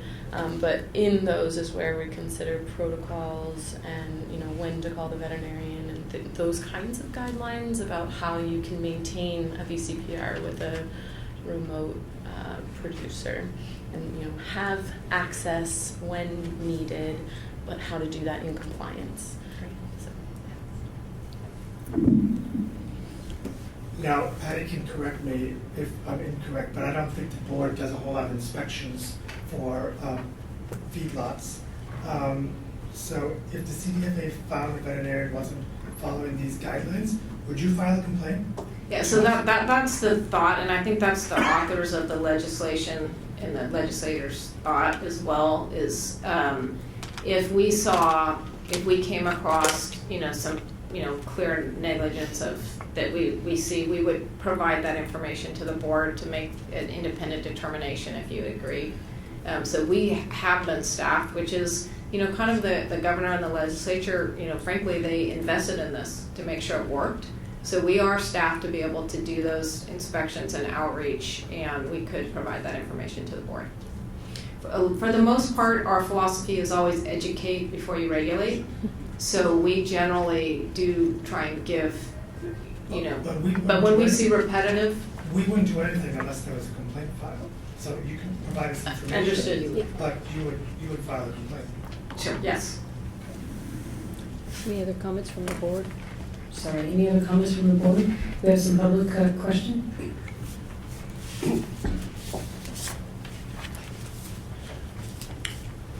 Two things. One, all animals that go from feedlots to slaughterhouses are inspected, and they'll find antibiotic residues there, which then would probably report to you guys, right, or to somebody if they have, because if same producers, there's quite a few penalties for producers as well as transporters who are transporting animals there if they have continuous offenses with antibiotic residues. So that's one check, I think that we might address in food animals. Secondly, my question is, when you're doing, are you still allowing trace antibiotics, subtherapeutic levels of antibiotics in feedlots as food ration to prevent like liver abscesses? So we aren't making those specific. What the guidelines are just what we would. The difference is a veterinarian would have to oversee any use of antibiotics in a feedlot, and it would have to be in compliance with the standard of practice in California. And these judicious use guidelines would hopefully help to clarify a potential standard of practice. We all end up on the same page. Yeah. So those specifics, it would be hard for me just to answer. Like right Talocin is used at subclinical levels, subtherapeutic levels to prevent. It also growth promotion, but supposedly also to prevent liver abscessations. So I just wonder if that's still going to be allowed or not. Right. So again, that would be up to the veterinarian would need to have a record that would establish, that practice was within, judicious use guidelines and had reason in science and, veterinary record, as all veterinarians have to keep. Right. So but in the places where you stopped doing that, have you seen an increase in incidence of liver abscesses or liver condemnation? Okay, I'm super glad you asked that question, because the data, the charge for us to gather data is we don't have those studies aren't completed yet, but that's exactly what we're focusing on is comparing different uses and different practices and the effect on the health of the animal and the sustainability of those practices. So then we can use that information to go into our stewardship guidelines for feedlots. So those guidelines could be based on studies that show whether that practice even makes a difference. So that's exactly where we're going. Thank you. Before I ask about reporting, so is Tylosin one of the medically important antibiotics? I have to check with the expert, yes. Okay. I want to ask about reporting. So I think there's several different types of reporting that are necessary, but one of them is, if I remember right, finding out after studies how much this might be affecting the level of the resistance among bacteria. Just when do you think when do you anticipate that report would be done? So it's not going to be one single report, and we do have an annual report that'll be coming out, pretty much every summer. We're drafting our first one this summer, and that will have highlights from the various studies. So the way that it's actually kind of smart the way that they funded this program. The idea is we aren't going to be able to house the expert. This is really, you guys know it. This is extremely complex. The different species, the different ways they're raised, the different pathogens, the different environments, each one needs to be looked at separately. So the funding that the department received is going basically to work with the entities that have the best expert in those areas. So there's like a cow-calf study that's been going on. There's some dairy studies that are going on. We're working with USDA to do some just data gathering in feedlots and goats and sheep and other things. So They'll be rolled out as they're finished. The ones that are going to get published, so if we're working with the university, and we're working with numerous different universities, it would be the full study would probably have to follow a publication, the peer review and everything else, but we'll publish highlights in our annual report even before that. So there won't be one definitive study that covers everything. There's no way to do that. It would be not science-based if we did. So it'll be rolled out in different things. And the studies are also very diverse. So some of them are just trying to gather some baseline data so that we can find out what are the current problems that sheep producers face from a disease perspective in different parts of the state. So then we can really look at the stewardship around those diseases or cow-calves or others. And then other studies are more longitudinal in nature, so we can compare, these group does these practices, these ones do these practices, and here are the outcomes over time, Right. including resistance. Right, but isn't the report just on the level of antibiotic resistance in general? No. Okay. Because, Okay. that's, where do you start? NARMS has that data, but it's from the feedlot, and they have. You come up to that. So we're mandated not to duplicate what the federal government is doing in this. We can expand on it, which is what we're doing with the surveys with goat and feedlot. NARMS captures some of that annual data on resistance levels. They have information from CDC. It's an effort from CDC, FDA, and USDA. So they have some of that data. We're working with a number of different labs to capture some of that data, but again, it's going to be pretty species specific. Thank you.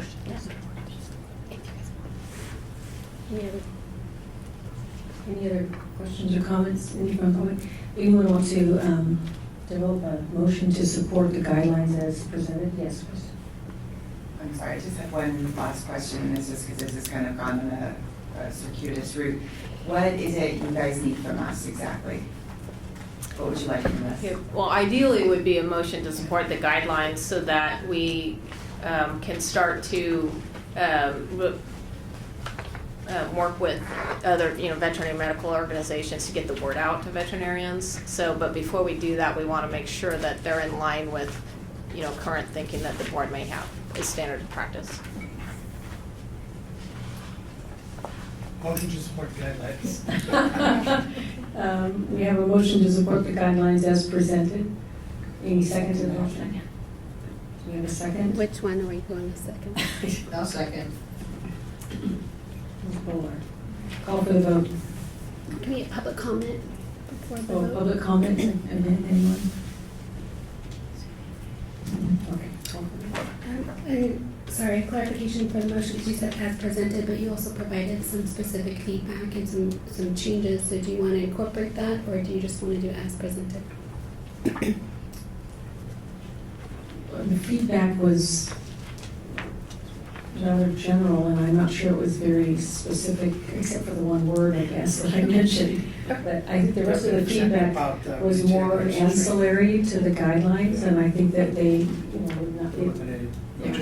Also caught concern with the regular use. And I think they clarified that they were going to come up with Right. additional. So I think what we're talking about is the guidelines as presented today in written writing and is in the. Like I said, they're on top of it. Yeah. Okay. All right, Ms. Bowler. Aye. Dr. Bradberry. Yes. Ms. Laredo. Yes. Dr. Nunez. Yes. Ms. Prado. Yes. Dr. Waterhouse. Yes. Dr. Noland. Yes. Motion carries. Thank you very much. We appreciate all your hard work and your efforts in coming to present. Thank you.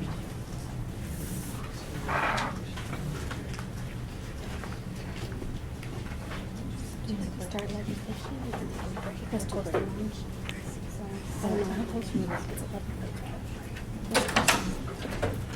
So we have about 15 minutes before lunch. Can we start? We'll start the legislation if we can. Oh, no, we can't. Sorry. We're getting a break. We're getting, so we're going to go ahead and call a break until after lunch. I think when we was So 1? until 1 o'clock. We have to use restrooms. Okay, we'll go ahead and adjourn, and then we'll start back up at 1 o'clock. Thank you.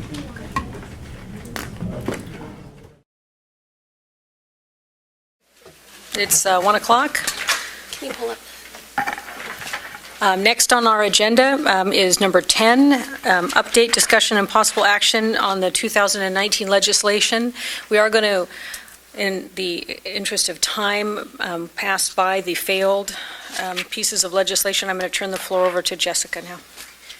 Okay, so if we skip through the ones who were not successful to pass out of their houses this session, the first one, just to update the board on, but not really any action is necessary, is AB 496. It is at the Senate floor. This bill was making non-substantive changes. It would basically their cleanup bill, and it's on the Senate floor. Our position was watch, and I think that's a fine position to still have. 528, quickly, the board did not take a position on this. We did not have it on the last agenda. This is related to the Cures database. This changes the time frame required for them to report dispense prescriptions from 7 days to the following business day. But the bill was amended to allow veterinarians to report as soon as reasonably possible, but not more than 7 days. So it didn't do a lot of change to the veterinary practice, and I think we can thank CVMA for their work on getting that exemption in there. I don't know if the board at this point wants to take a position on the bill. You certainly are welcome to. It is in its last fiscal committee and then headed to the floor. Any? Nope. Any comment? All right, so the next one is moving forward on 611. This is sexual abuse of animals. The board did support this bill. It's moving with no opposition. It will definitely pass through. So I think we're good on that. The next substantive one was SB 53. This is Open Meetings Act. So as you recall, members, the board did vote to oppose this bill. It basically removed our ability to meet as committees. And as you know, we do a substantial amount of work with our 2-member committees, and this would subject it to a open meetings requirement. There's also concern about the language being too limited and restrictive to where it possibly any board member discussing anything with me or with board staff, that may also have to be noticed, which is obviously just overly burdensome. Unfortunately, it's moving fairly quickly. It's moving well. It's in the Assembly Appropriations right now. It is anticipated to go through, and the fiscal was not incredibly high because it's essentially going to end up in the board and just not having the committees, which is not additional cost to us, but it's definitely burdensome. After we opposed it too, a number of other boards did oppose, but it's still moving through the process. I think it's important to note, though, that the last couple times this bill made it through the legislation, when it went through Assembly and Senate, the governor vetoed it both times. This is a new governor, though, so we don't know what the response would be. So we would just carry on our opposition if the board chooses and request for a veto if it passes out of appropriations. Are there any boards that actually support it? No. And did DCA go on record opposing? No. Interesting. Why not? Why not? So DCA typically doesn't They don't do take that. positions on bills because they are under the Right. governor. So it would be very rare for DCA to take a position on a bill. I haven't really followed it, but was there much opposition other than boards? Just boards primarily. Interesting. Okay. Thank you. So would the board like to keep their opposition? Can we change it to strongly opposed? Seriously. I will add that to the letter. Okay. SB 202 is going through. The board did support this bill. Again, this is the bill related to animal blood banks. And the board supported it, and it looks like it's still going through, so not much to discuss about that one. SB 627, in my update that I provide members, and we kind of got into today and yesterday, the an assembly analysis did provide a number of concerns that mirrored the board's concerns. There was also a number of opposition with specific sections in the bill. During the hearing, though, the analysis provided several amendments. The amendments wasn't specific language, more sections, but not actual language. But they did address several of the concerns raised by other opposition. As you may recall, the board's main opposition to this bill is the lack of research for cannabis products and the use of animals. So the board maintained their opposition, but during the hearing, the author's office did accept all of the amendments that were in the analysis. So with that, the recommendation from the chair was changed to a do pass recommendation, and it passed out of the last policy committee. However, some of the policy concerns related to the research and lack of funding for the research was not addressed specifically in the amendments. And so there was some back and forth of whether or not the author's office was willing to support some amendments. The last I heard, they were not, but the amendments the committee asked for to address these concerns for research and funding, and it's provided in your packets, was submitted to the Appropriations Committee for their consideration. Typically, fiscal committees don't take on policy issues because they've already passed the policy house. I mean, it doesn't hurt to ask at this point, but if it doesn't go through and we don't get the amendments, then I think that we should look at addressing this maybe through sunset, through a different vehicle to try to get some funding and some research. So with that, the board may opt to keep their opposition, or you can try to do an oppose unless amended position and try to incorporate the edits to ask for them to be put in, or you might consider other things depending on what the board wants. So with that, I'll turn it over to you. We'll go with Kathy, and then we'll go with... When you say edits, just then, what are we talking about back to the research and then adding sort of, if amended, adding funding for research or adding the research? Yeah, so the day of the hearing, right after it actually passed out, it was requested that we send some language to give them an idea of what it would look like for funding and research through legislation. And so we, and by we I mean Tara, helped craft some suggestions for consideration. And so those are included in your packet to try to get at that, and I'll see if Tara wants to add. The only thing I'd like to add is that these proposed amendments are keyed to the April 30, 2019 version of 627, because we have not seen a public version of the amendments coming out of the Assembly Business and Professions Committee. So, we also do not know what the bill is transforming into, although we had an idea based upon the Assembly analysis. The amendments in that analysis were confusing, so we need to see the bill in print, which we're not going to be able to now since the legislature is on recess until they return in August.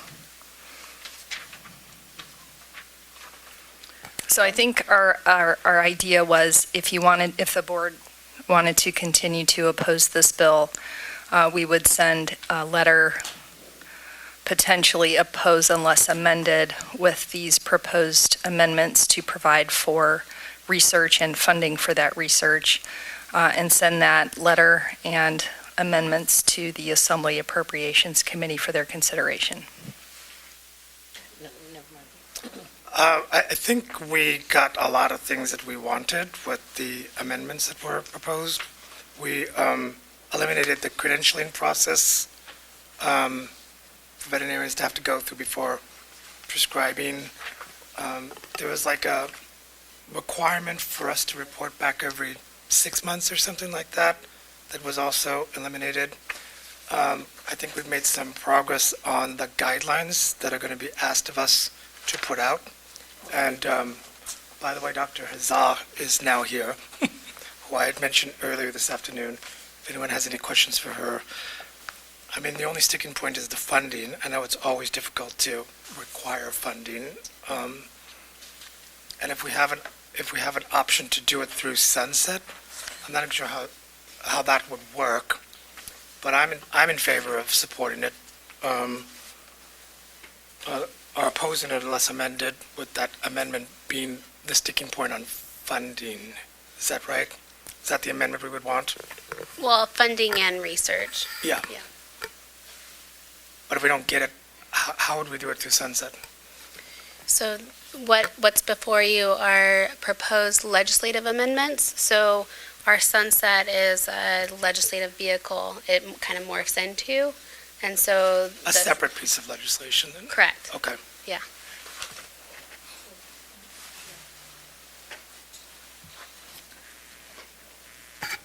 I am still philosophically opposed to the use of, no surprise, to the use of cannabis.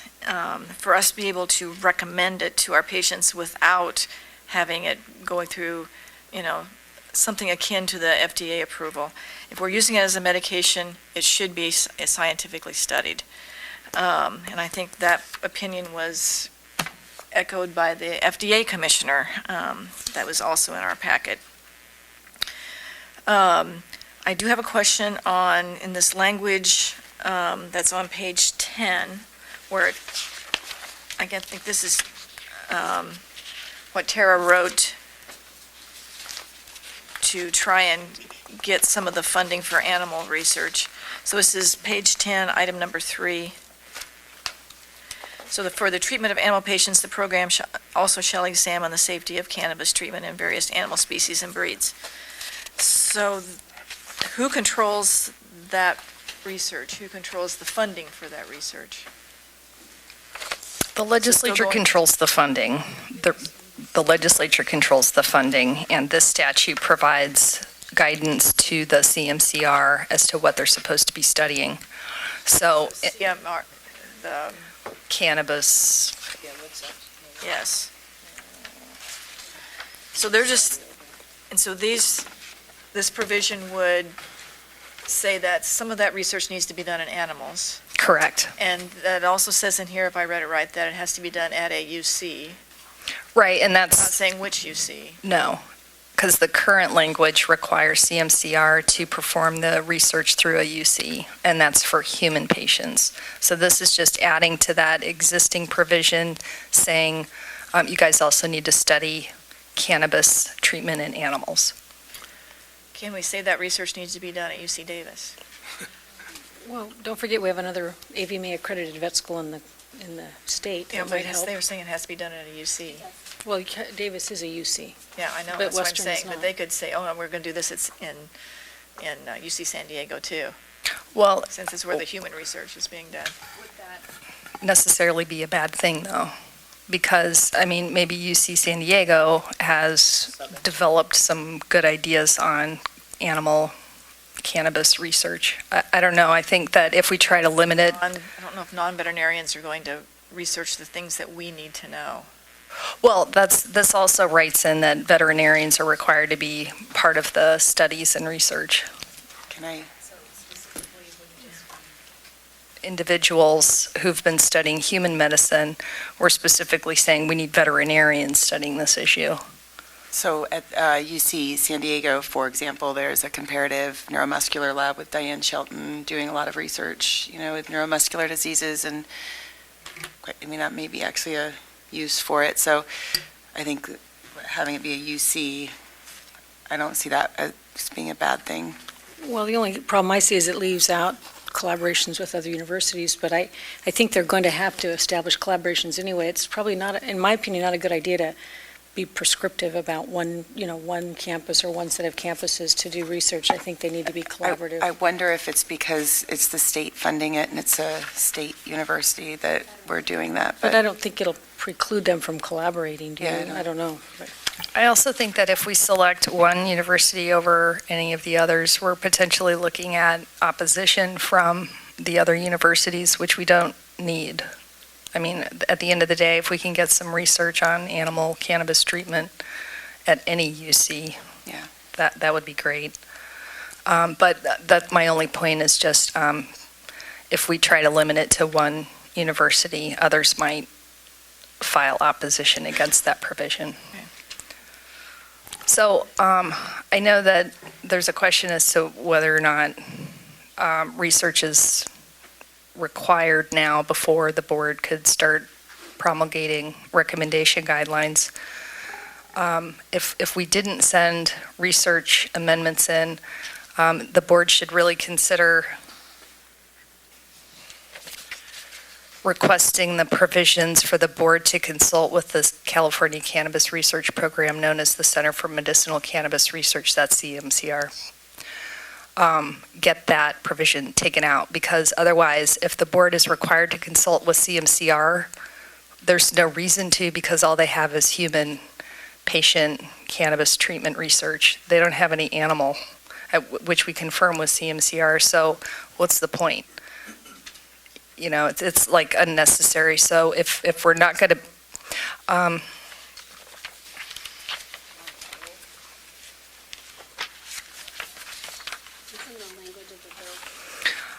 I'm looking at the actual bill dated April 30, 2019.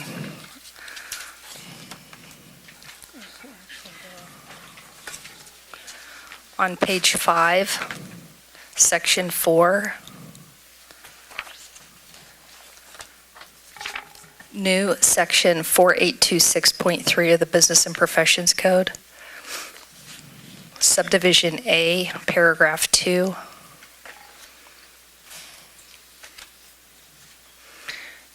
I think you can do a search, a word search for cannabis research. That's it. Okay, so in that paragraph, A2, it says the board shall report. Oh, sorry, it says the board shall consult with CMCR on developing the guidelines described in paragraph 1. Paragraph 1 is supposedly changing with the amendments that we haven't seen, but I would recommend that paragraph 2 come out if we're not going to actually have any research required.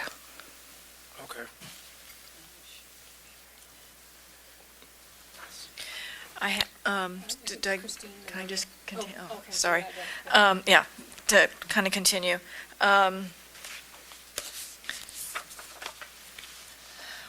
So looking at this issue from a consumer protection standpoint, and that's really our responsibilities is consumer protection.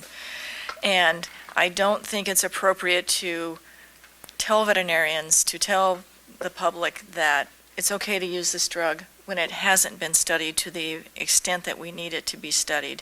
And I get that opinion from UC Davis, because that's what they told us, is that they don't think this chemical, this product has been studied enough. And from that standpoint, I think we should oppose this bill, or at least oppose it unless amended and we get research money out of it.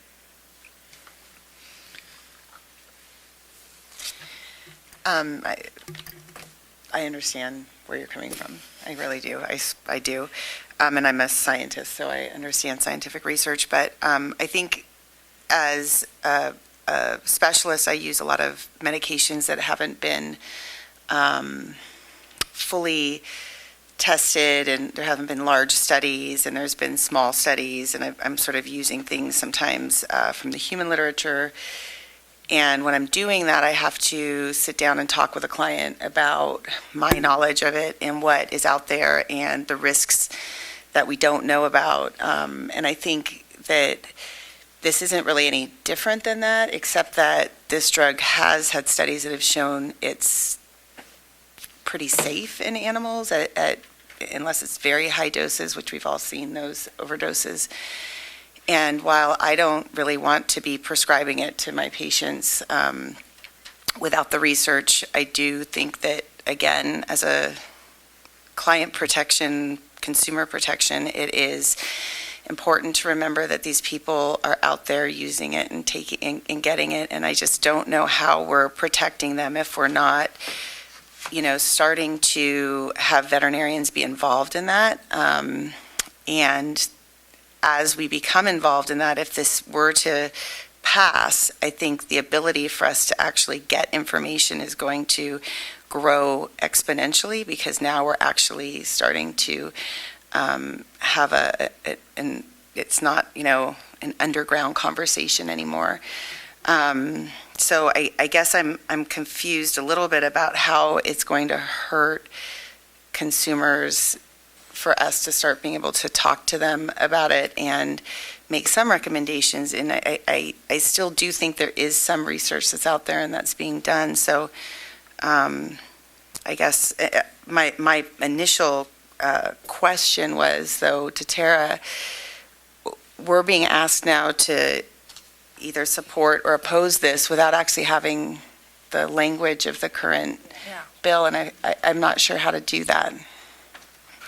So potentially what you could do is describe a situation or scenario where you could support it, or you needed to continue to oppose it unless you received certain amendments to the bill.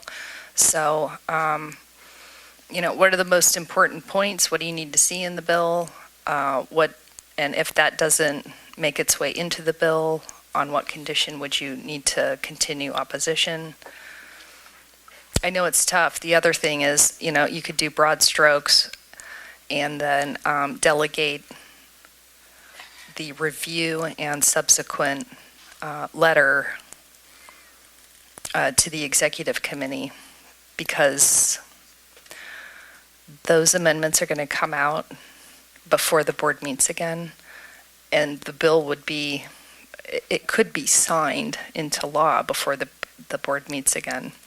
So I think, the other alternative is a teleconference.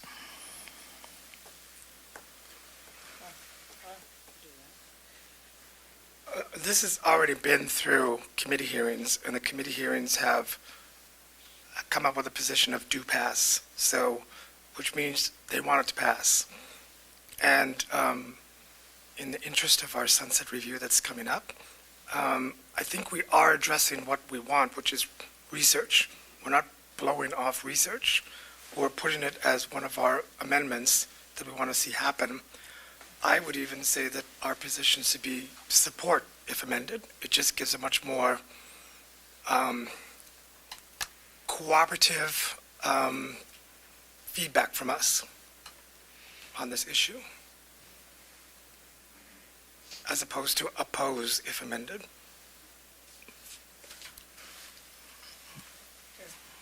Okay, so I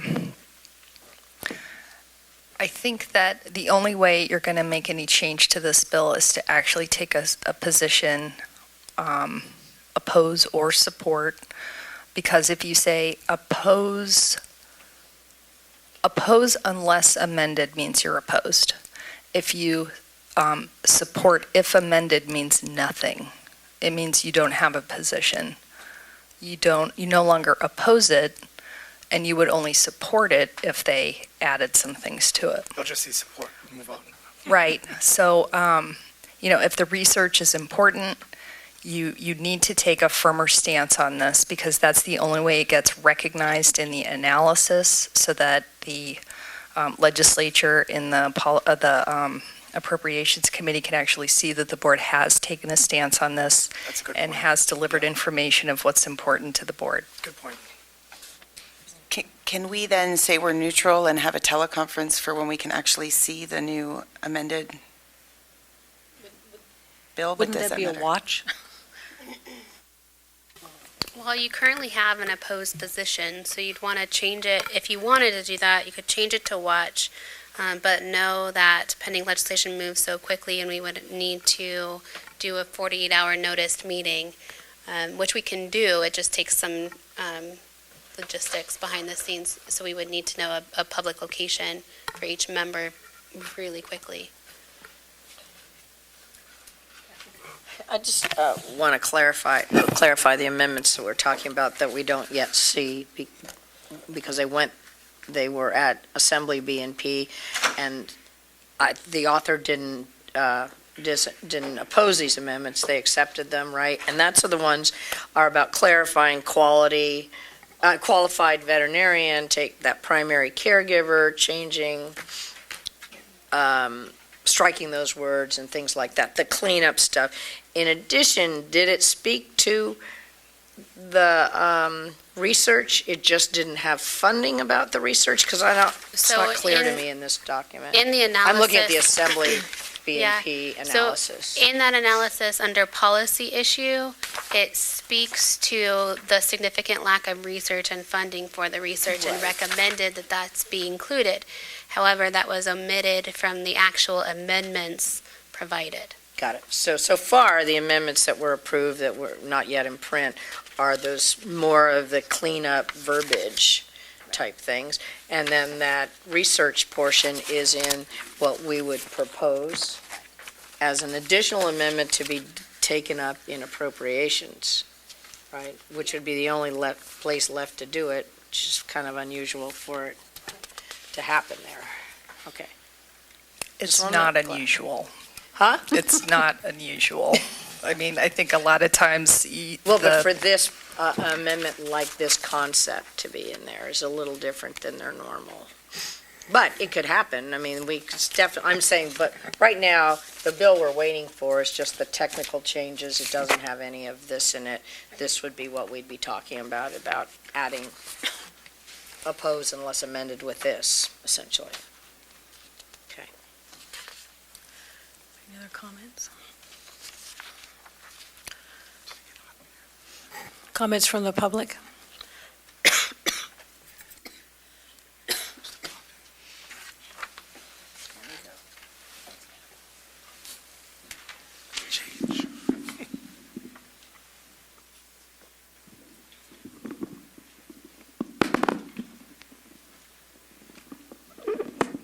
Yeah, is this okay? Thank you.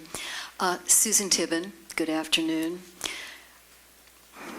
At the end of the day, veterinarians are the guardians of animal safety, and they should be the frontline ones to guide patients and clients in the use of veterinary medical cannabis, which in an unprecedented sort of way is just out there all over the place now, fortunately or unfortunately. There is a mechanism for funding through the UC system, provided that we achieve concordance with MCRSA, and I'm going to defer to my colleague Paul Hansberry to answer questions about that. Meanwhile, we respectfully ask the board to join with the almost universal bipartisan support for SB 627 and support SB 627 as written today. And finally, we want to thank you very sincerely for your continued extraordinary amount of consideration and work on this pressing issue. We deeply appreciate it. Thank you.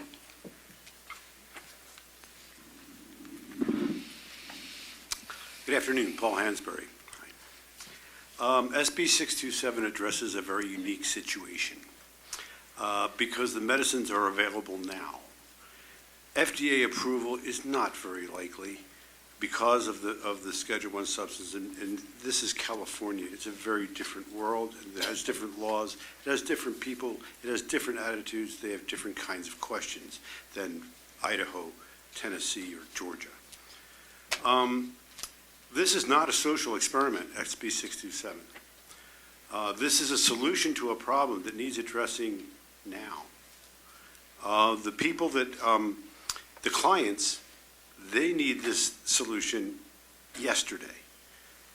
The research, by and large, has been, according to MCRSA. Now, I know that every one of you is very familiar with the Veterinary Practices Act.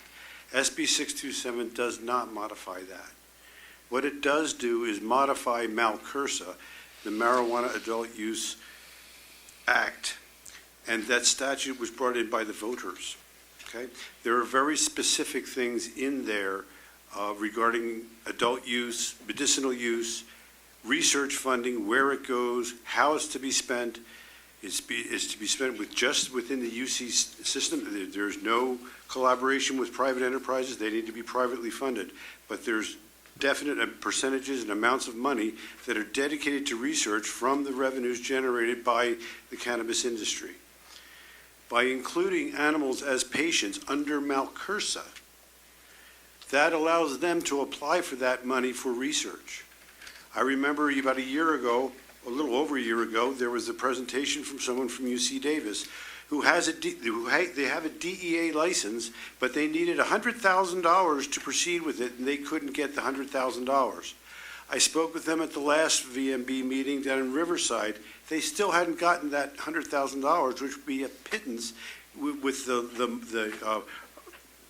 amount of money that is available for research if they were able to apply for that grant so that the state could fund that research for using their DEA license. So your research and your funding is contingent on Malcursa, including animals as patients. Now, I want to take a quick moment. I did this yesterday, and I want to do it because there are people here that weren't here yesterday. We want to apologize to the board, the CVMA, and anyone that took offense to the language that we used. When we wrote this bill, we used language that was included with Malcursa because that is what we were amending. In Malcursa, a person that has a recommendation is one of two things. It's a qualified patient who has a recommendation from a doctor, or a primary caregiver for a person who is not able to do that. That's the only two designations. In the definition, we use the word owner instead of client, and so we put qualified veterinarian for the designation just because of the qualified patient, and thought we would be consistent with the language. In no way whatsoever were we intended to insult, denigrate, create a subclass of veterinarian. It was just to differentiate between people that want to incorporate medical cannabis into, giving them the option to incorporate medical cannabis into their practice, and those that simply want to discuss per AB 2215. So if anyone was offended or took offense to that, we apologize. That was never, ever our intention. With regards to the primary caregiver, I've touched on that. That amendment there, if that's changed to client, as the amendment says, that will create some sort of havoc within Ledge Council and Malcursa, because the definition gives the client, in this case it says owner, which we can change to client, the designation of a primary caregiver as it relates to Malcursa. We're not changing the Veterinary Medical Practices Act. So I just wanted to clarify that. Okay? So the research, we talked about that. The funding that's available through the state, through Malcursa, is very clearly defined. It's this thick. I don't expect you to read it, but understand that's why that's there. Yes. So I could find the research under the Compassionate Use Act, and that's in the Health and Safety Code. The Malcursa is under Business and Professions Code sections, and I can't find any correlation between Malcursa and Compassionate Use Act research funding. The research funding is through Malcursa because Malcursa not only dealt with ALMA, which was the adult use, but it blended with the Compassionate Use Act and MRSA, all right, or Malcursa. Malcursa is the blending of the two, which would be Prop 94 or SB 94. Right, but I can't find the research funding provisions under the Business and Professions Code sections. Those are under the Health and Safety Code, and I can't find a cross-reference to that research. And this Bill 627 does not affect the Health and Safety Code. It's all about the Business and Professions Code. I will look into the text of Malcursa or SB, was it 97? Well, my question was, Yes. you're telling us that funding is being provided because animal is being added to the definition of patient. Correct. Under Malcursa, but that's true, it is being added, but there's no correlating funding under the Compassionate Use Act and Health and Safety Code, and that's what our proposed amendments would do, is actually amend the Compassionate Use Act where the research exists. I just want to make sure that if you're seeing something I'm not, you have the opportunity to tell us, like where in 627 does it actually provide for animal cannabis research? What it provides for is it establishes it as a patient instead of just for humans. And so the research would be for anyone that is a patient under Malcursa. Identifying them as a patient under Malcursa opens up the door for the research for animals where it was prohibited before because they were specifically excluded because they weren't specifically included. It was specific for humans. Adding the animals to Malcursa as patients would open the door for that research funding because it would expand the patient base for the medical research. So I have a question, just with the difference of opinions and interpretations of what if funding exists for research. Do you have specific concerns about the amendments that our legal counsel drafted to make sure that the funding and the research is there? I don't know. I mean, I think the funding and research is paramount. I think it's really important. And I understand that, but my question is, do you have any specific concerns about these amendments that we would like inserted in the bill?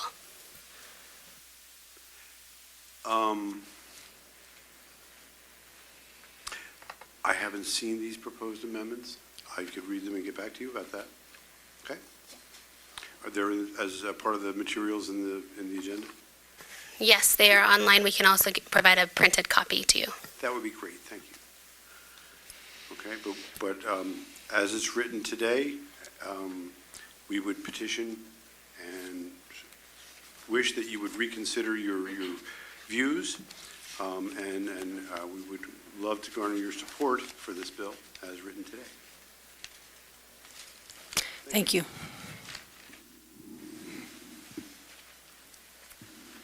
Gary Richter. So today the board needs to consider its position with regards to SB 627 and what role the veterinary profession should take with regards to medical cannabis. According to the Animal Poison Control Center, cannabis toxicity calls have increased by 448% in the past 6 years. Clearly, this is in direct response to the widespread availability of cannabis products to past years, and some of these calls were due to people attempting to dose their pets with medical cannabis without appropriate medical guidance. In the past, the board has expressed reservations about the use of cannabis in veterinary medicine, citing a lack of research, and that's even been a topic of discussion today. And as I mentioned earlier today, this position would make perfect sense if we were deciding on if a conventional pharmaceutical should be allowed to be used on veterinary patients. With cannabis, however, the proverbial horse is out of the barn. Cannabis is available to anyone in California that's over the age of 21, and people are already giving products to their pets with no medical guidance whatsoever. Like it or not, this is the reality we're living in unless we choose to change it with SB 627.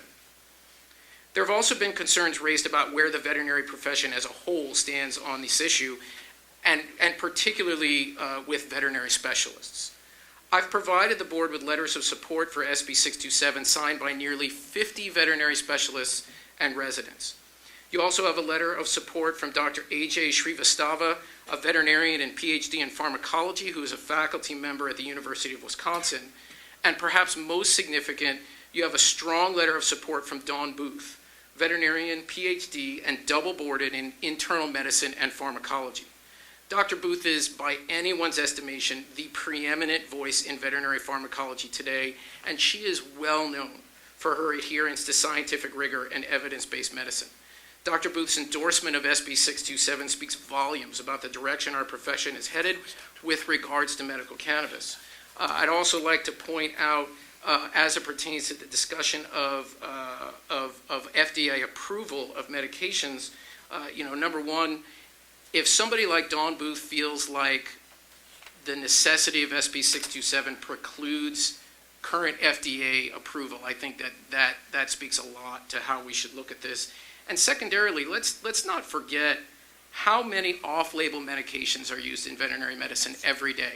On top of that, how many non-pharmaceuticals, if you will, from the standpoint of natural supplements, herbs, herbal medicine, what have you, that do not have FDA approval, and there is no regulation of such things. There is nobody calling for, say, Chinese herbal therapy to be removed from, from a veterinarian's ability to use and practice.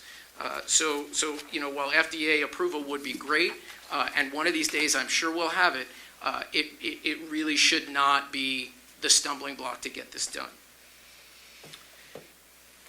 The main tenet of the veterinary oath is above all do no harm. And the mission of the Veterinary Medical Board, as was just brought up, is to protect the consumer as well as to protect animals. And in order to do this, we can't hold up SB 627 over current research funding, because while research is critical, every day is a patient safety issue.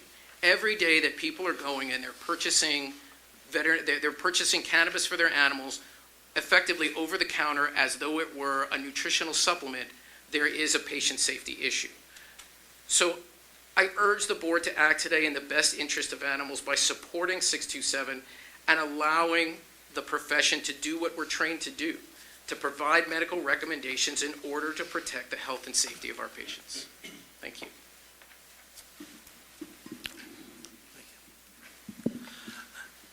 Thank you. Max McAlones on behalf of Vet CBD. In response to Tara's questions, the code which had the funding in Malcursa was Revenue Tax Code Section 34019E is the section that specifically allocates funding to the Center for Medical Cannabis, UC San Diego Center for Medical Cannabis Research, quote, to further the objectives of the center, including the enhanced understanding of the efficacy and adverse effects of cannabis as a pharmacological agent. So I appreciate that clarification. I do want you to know that we talked to CMCR of whether or not, first they thought they had the authority to perform research on animals, and whether or not they would be able to. He said it's not so much the authority, but the funding. What's currently allotted would just not be enough to support funding for animal research. Okay, so understanding that, then also understanding the amendments that the VMB is requesting, though, doesn't necessarily increase that pool of funding, even though it explicitly authorize that direction. I think what the amendments do is they make it more clear that the funding must be directed to animal research, the existing funding, where that was absent before. Got it. Okay. So I appreciate seeing these amendments and do agree that they would go and clarify the direction further for the existing $2 million of funding, for example, in RTC 34019. Vet CBD entered the BNP hearing in opposition to the bill, and with the acceptance of the committee amendments left in support of 627, and we'd urge and appreciate the VMB, of course, continuing to work with the author, continuing to work with the sponsors, but hoping to move away from the current opposed position, definitely recognizing the amendments you seek. Thank you.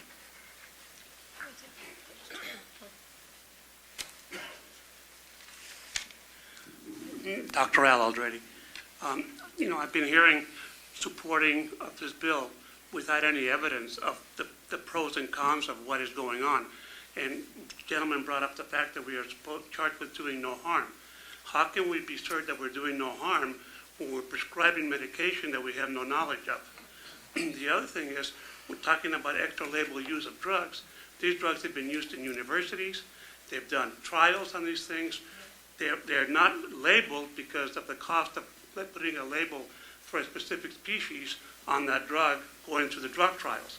But universities have done that, and they have some knowledge of the toxic levels for different species of animals. And that's why we use some of these chemotherapies for cancer treatments in other animals or other diseases, but we have a basic knowledge of what the safety margins are. With cannabis, we don't have those margins. So we're asking veterinarians now to approve something that we have no knowledge of how it's going to do in the public eye.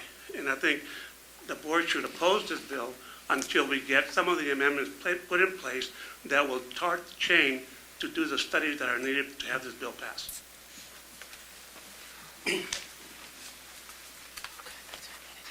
Hello, everyone. How are you guys doing today? Good. So I think the first thing to really talk about here. I'm sorry, just if you don't mind identifying yourself, thank you so much. Sorry about that. Yes, I figured everyone should know who I am, but of course not. Dr. Trina Hazza, I'm a veterinary oncologist in Los Angeles, California. And Dr. Nunez was kind enough to talk about the white paper that I wrote that really discusses terminology, just the basic terminology, talks about clinical utilization, dosing, and the dosing isn't made up. It's based off of publications in veterinary medicine. There's actually, so to listen to this gentleman just speak about we don't know the doses. Well, we do know some of the doses. There's actual safety studies that are done in veterinary medicine. There was a paper just published like a month ago from CSU on seizures and pets, and just last year the same institution published on the safety study on CBD. And dogs were receiving 2.5 milligrams per kilogram twice a day, which is significantly higher than most pet owners are using on a daily basis. And those dogs in that study, majority of the dogs did not get sick, and the ones that got sick got diarrhea. And when I spoke with the author of the paper, I questioned, well, why did all those dogs get diarrhea? And she had mentioned to me, it was because the pets were actually, the location of where the dogs were kept, they were moved to a different area, and people were giving them treats, right? A study was published with similar dosing out of Cornell, a pharmacokinetic study, and partly a safety study as well, and those dogs, not one had diarrhea. Okay, so we do have some idea on dosing. I think what's so hard to listen to is like lack of research. Guys, I practice veterinary oncology every day. Majority of the drugs I use are off-label. And to say we shouldn't use a drug or a medication in this case, in my opinion, that doesn't have thorough research, well, have you heard of a product that came out called Paxlovid? It was supposed to be like Taxol in women, right? Taxol is very commonly used in breast cancer. It came out as a drug to use in dogs for breast cancer and squamous cell carcinoma. I killed 2 dogs with that drug. I used it under the dose that was recommended by the company. The drug was pulled off, okay? So the amount of drugs that we are, honestly, we're hurting some animals out there, and these are off-label drugs that we're using every single day.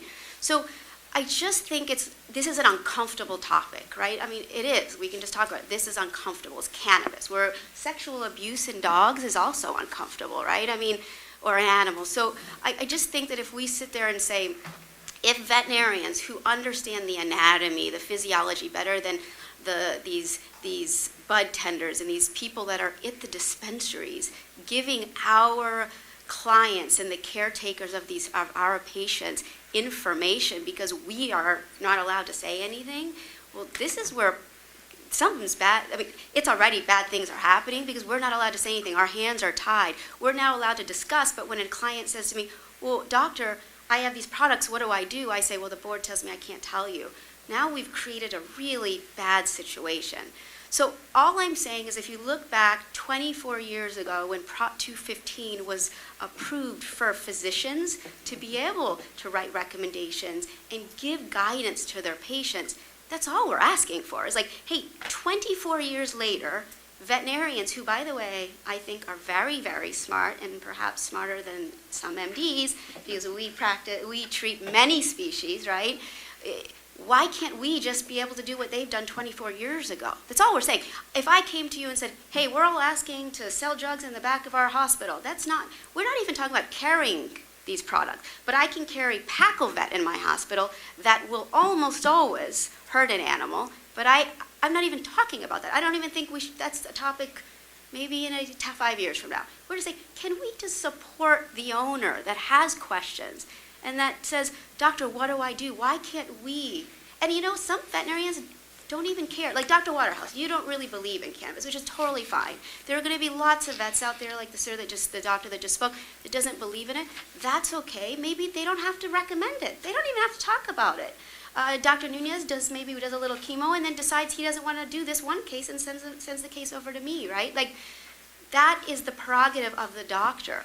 We can decide if we're comfortable talking about it. If we're not, there are going to be clinicians out there that are going to be much more comfortable, and you can refer to them. That's what we're all here. We are a family, We're veterinarians. We can talk to each other.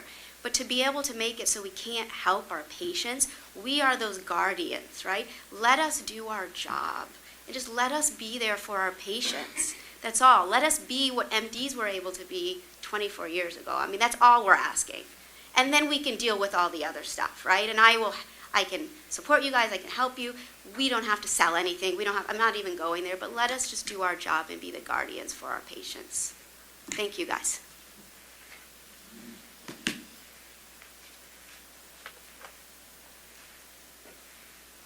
Valerie Fenstermaker, CVMA. I've been up here before on this same topic numerous times. And thanks again for all of your hard work. We were very involved in this last set of amendments. We basically wrote them. And we're very, they're very important to us, the amendments that have been made. I do know, after many years working with the legislature, that this board wields a lot of power when it comes to legislation. And when you oppose something, that's taken very seriously. And so if you oppose this bill and hinge it on your recommendation on research, there's a very good chance it will die, and we will be back to where we started. We have spent numerous meetings with our members on this topic. Every single time they think they should and want to be able to recommend cannabis products. We understand that. They're faced every day, just like Dr. Hazaz said, with clients who come in and want their advice. We've said numerous times, would you rather have a veterinarian do it or a bud tender or somebody in a retail store? I want the veterinarian doing it. So I just want you to think about that. I don't know how much research there needs to be. I don't know how much money that will cost. But I do know California is a leader, and I think we should lead the nation and do this, and then the grant money will come. So that's what the CVMA wants to do. Thank you.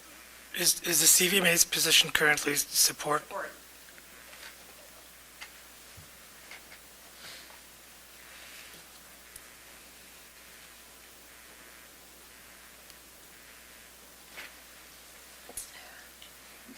Hi, Eric Valance from San Diego. Excuse me for being so emotional. I was able to cure my dog of cancer with cannabis, CBD, THC. My wife and I can't have kids, so our pets are very, very dear to us. And I need your guys' support because I plan to have more dogs. And it is very scary going through this process. Dealing with death is, and without cannabis, my dog wouldn't be here today. And the process of dosing is very scary. We were so scared during our dosing process that we weren't going to get our dog up to the dose that would kill the cancer. We felt that we had such a small window. The cancer my dog had was what I can't even say the word. It's the worst cancer you can get. It spreads through the body so fast. We were lucky that it was on his wrist, so we were able to see it. But you hear other cases where it's inside, and the dog's playing at the park the next day, and the next day he rolls over and dies. So thank you, God. So the dosing is so scary. Getting up to that part where you know that it's really fighting the cancer. I have a own medical condition myself, so I had a little bit of education of understanding, hey, we're all mammals, start low, work your way up. I had to do that with my own doctor with my condition. So that's what we did with our dog. But again, that process getting there is scary, and that's why we need this path so this family back here can help me. Thank you.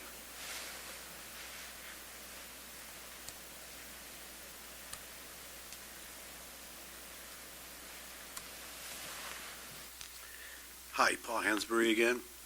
I don't have a problem with this. This seems to just reinforce everything that we were assuming with the medical patient. It just codifies it.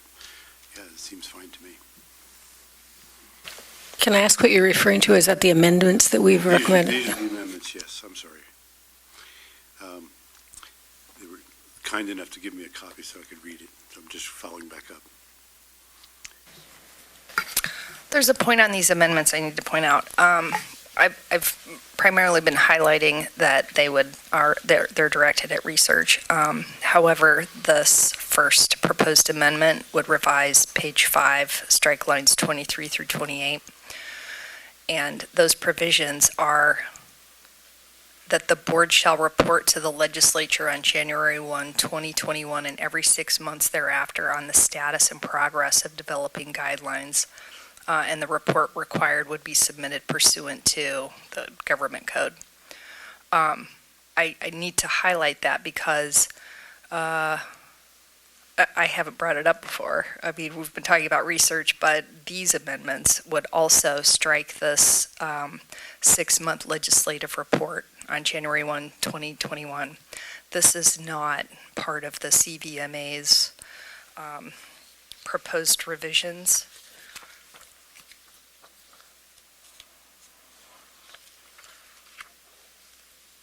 I have those, and I also took a look at the unfortunately confusing assembly analysis.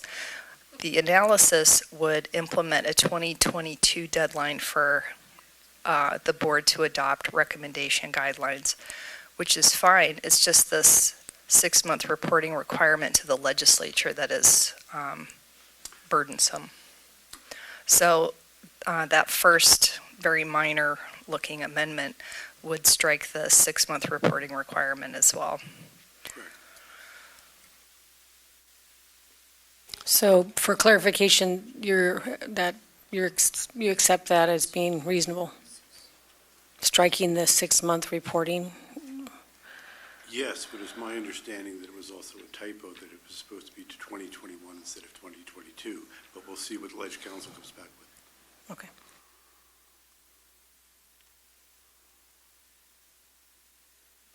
Any other public comment? Thank you for your comments. Comments by the board? Okay, Jennifer. So I've been struggling with this issue because it's so far outside my area of expertise that every person who talks, I think they're so knowledgeable on this.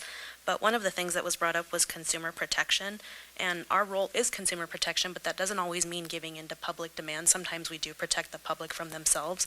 But the thing that has influenced me the most today is the fact that these products are already out there. We just had the 4th of July. Many of us were talking about dogs being afraid of the fireworks and the gunshots.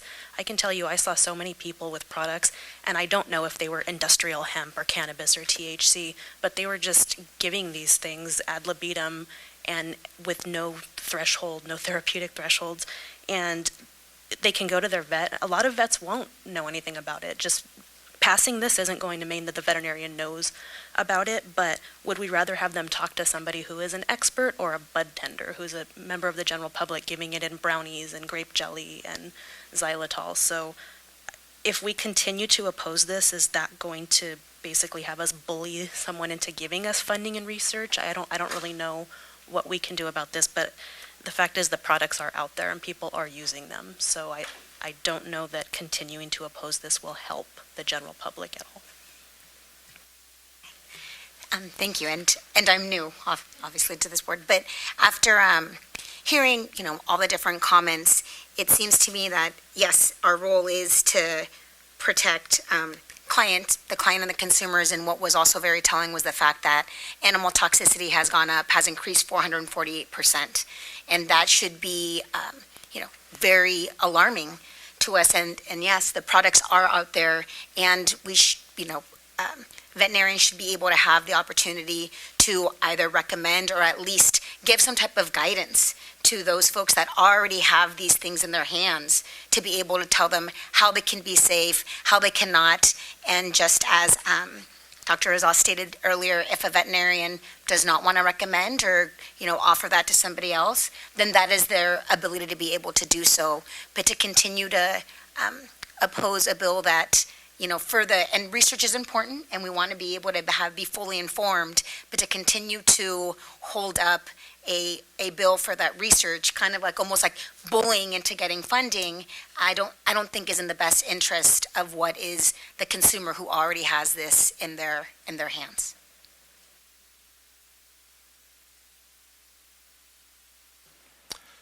It's a little bit discouraging to me when I hear that there's a perception that this board doesn't support this issue, because we do definitely understand the importance of it and the potential benefits of it.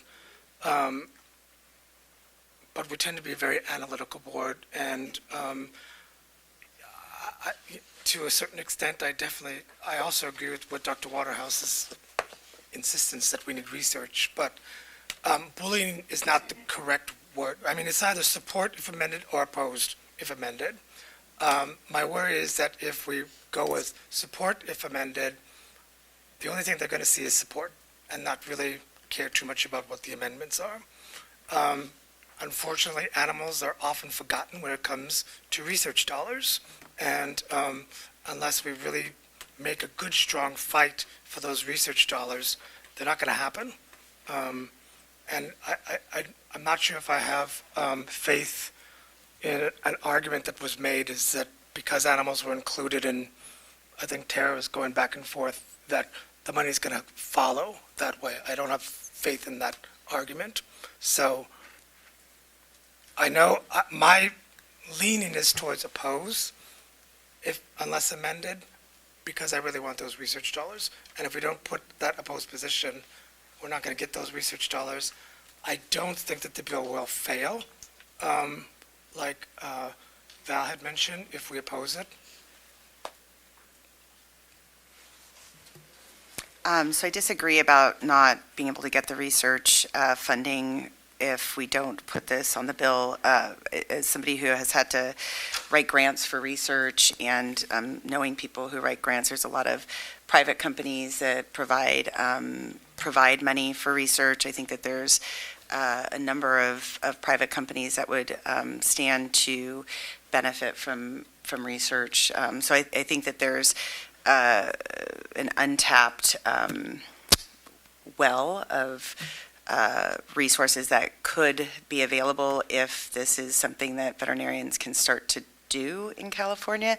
So I think that the legislature and the government is not the only source of funding for research, and I don't think that it's impossible to get research funding that way. And I want to I'm sorry, I don't remember your name, Dr.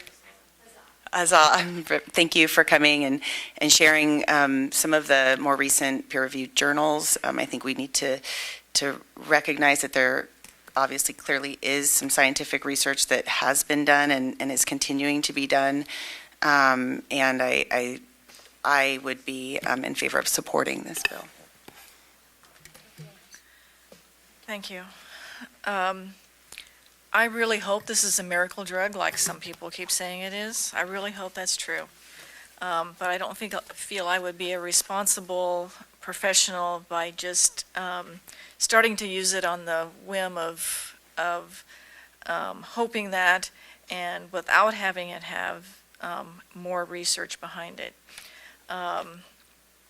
With the argument that, well, it's already out there, so we just have to go along with it. I don't follow that argument. I mean, there's a lot of drugs out there. There's heroin, there's cocaine, and people give, just because it's already out there doesn't mean that we should go along with it. I think we have to, if we're going to proceed with this, we have to try and press for research. Because yes, I'm sure there's some third-party people out there willing to give up some research dollars, but we want research through, I think, through UC Davis, so that we have an independent third party that's not biased by some other factors. Also, the point that, well, MDs can recommend it, and so we should be allowed to. I think if you ask the majority of physicians, they would have the same opinion that, I mean, they were backed into this. physicians did not ask for cannabis to be legalized. That was the public that asked for it to be legalized, and really for recreational use. If physicians were asked, they would say that it should go through the process and be analyzed like I have talked about. So the majority of physicians are not out there recommending marijuana. And they, again, they were backed into it just like we're kind of getting backed into this right now. Anyway, I think we should have an oppose unless amended. Yeah, the reason I favor adding this research amendment in is I think it underscores, and I think it's our responsibility as the veterinary board to underscore the need. Certainly this isn't funding it is stipulating that a program should be created under the UC system, et cetera, but it underscores the need for research in this whole area and specifically on animals. The research is going on with humans, and there's studies abounding from that, and I agree, the horse is out of the barn, people are using it and everything else, but I do think putting this as a required or requested amendment from the board shows that we're opposed, as this is written, unless they incorporate the research component, because I think that just adds some more responsible protection for consumers going forward. Who knows what will happen with that, but at least we're putting it on record that we think that, yes, veterinarians could recommend, et cetera, under SB 627, but there should be research aligned with that. So that's where I am. I love the idea of having this as part of the bill with the research being added to it. I wish that would, if we were able to get that in, that it would then pass. But I agree with the CVMA that it's likely that if we add this to it, I don't know a lot about government. I'm learning here. However, my guess is that since there's money involved, once we add these amendments, or at least there's, I think that there's a higher chance of this bill failing. And I would ask you, Dr. Waterhouse, or anybody, if this bill fails, how are these people supposed to research this? I mean, they're not allowed to. So it's like, how are we supposed to research it?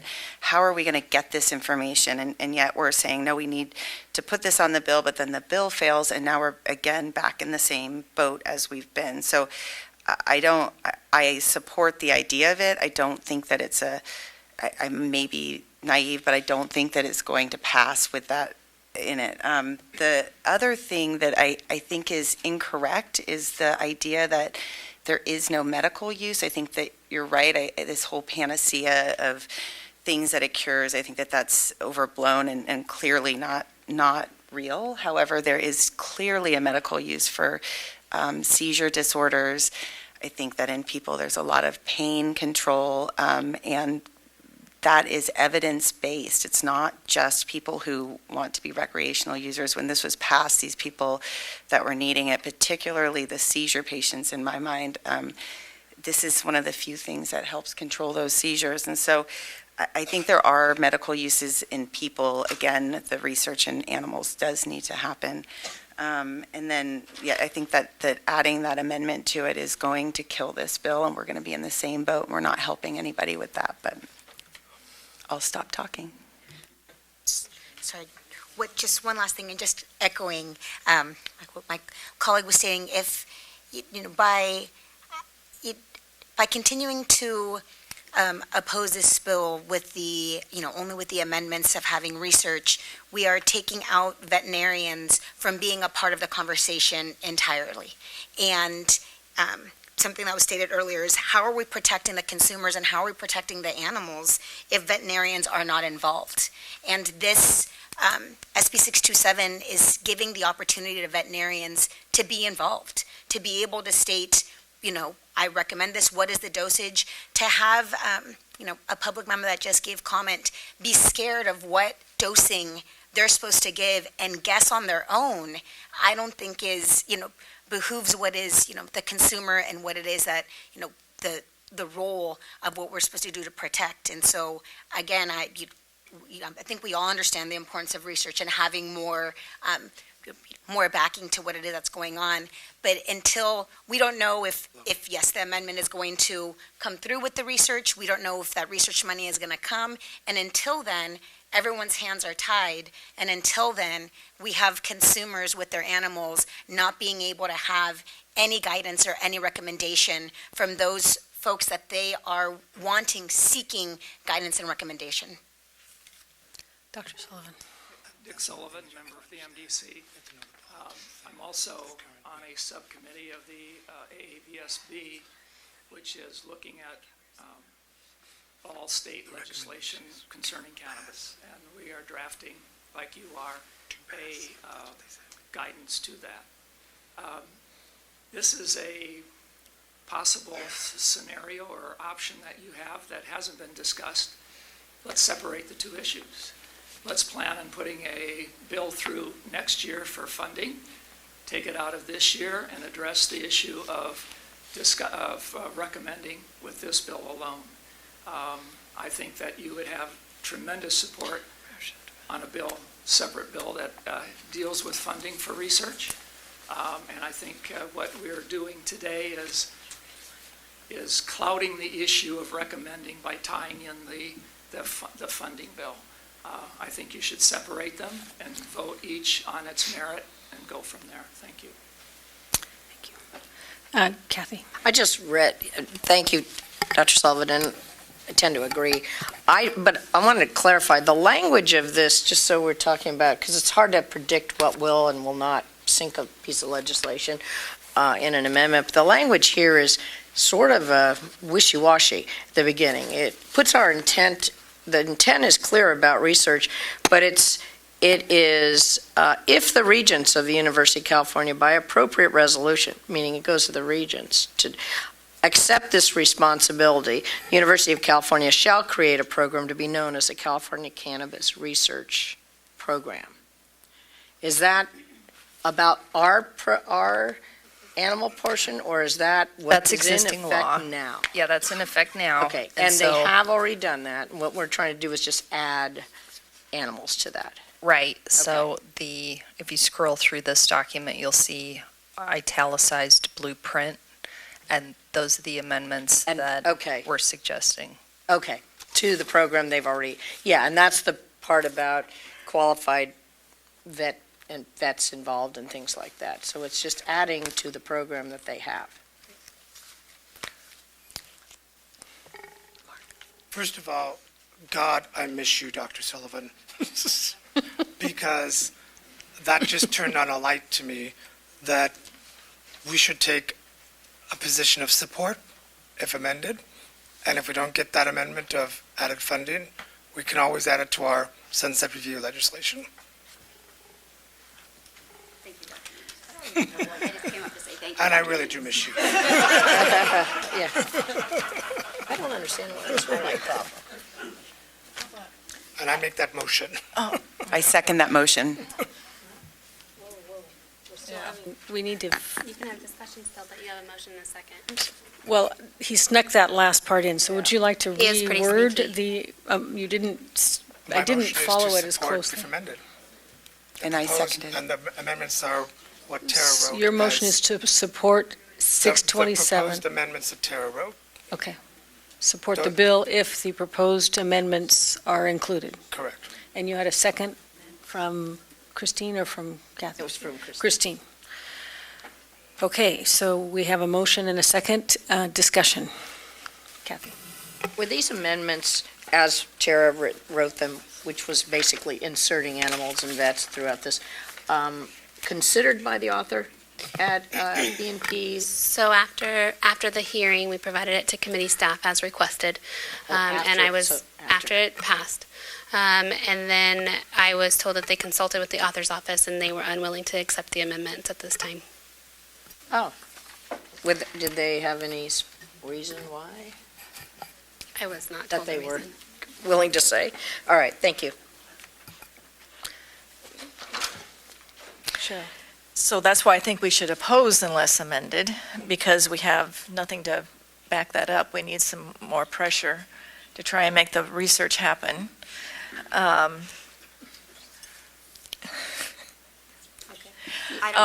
I think, okay, so say we oppose if amended, and if the bill dies, then next year, then we go back and rework on this again. That's what I would be in favor of. So I think we should go with oppose unless amended. Yes. So we wait a whole nother year and animals are getting hurt. I mean, I think that's what's going to happen, right? And so if we really I think the whole thing about research, the biggest concern I have, and I wish you guys could all see this white paper that I wrote, there's over 67 references. And I just wrote a book chapter on the clinical application of cannabinoids in the cancer patient. Almost 70 references, preclinical and clinical data. That's more than a lot of what we have when we practice veterinary medicine just on a daily basis. So we have research, and I think it's by opposing the bill, how do you know you're going to get, you may get no research money. Nothing will happen. You'll be in a position where if we approve it, we as veterinarians in California, we all support it and say, look, we approve this. You guys who are looking after the veterinarians say we approve this because with the approval, that's what opens up the door for research money. That's what opens up the door for clinical cases, for collaboration, for me to call the oncologist down the road and say, how many, glioblastoma, how many glial tumors do you have in a brachiocephalic breed? Because I have 5 and they all responded wonderfully to the temozolomide and THC that's been used in human medicine. Or what about the publications that have shown that THC and CBD, when used in combination with radiation, work synergistically. And there's an entire paper looking at the synergy of particular chemotherapeutics and CBD and THC. And then on top of that, some people got afraid and said, well, what about drug interaction? Another paper came out showing 2 chemotherapeutics that are substrates of P-glycoprotein, or that are substrates of P450 enzyme. There was no increase in drug plasma levels of those. So there is research. There is actually, Dr.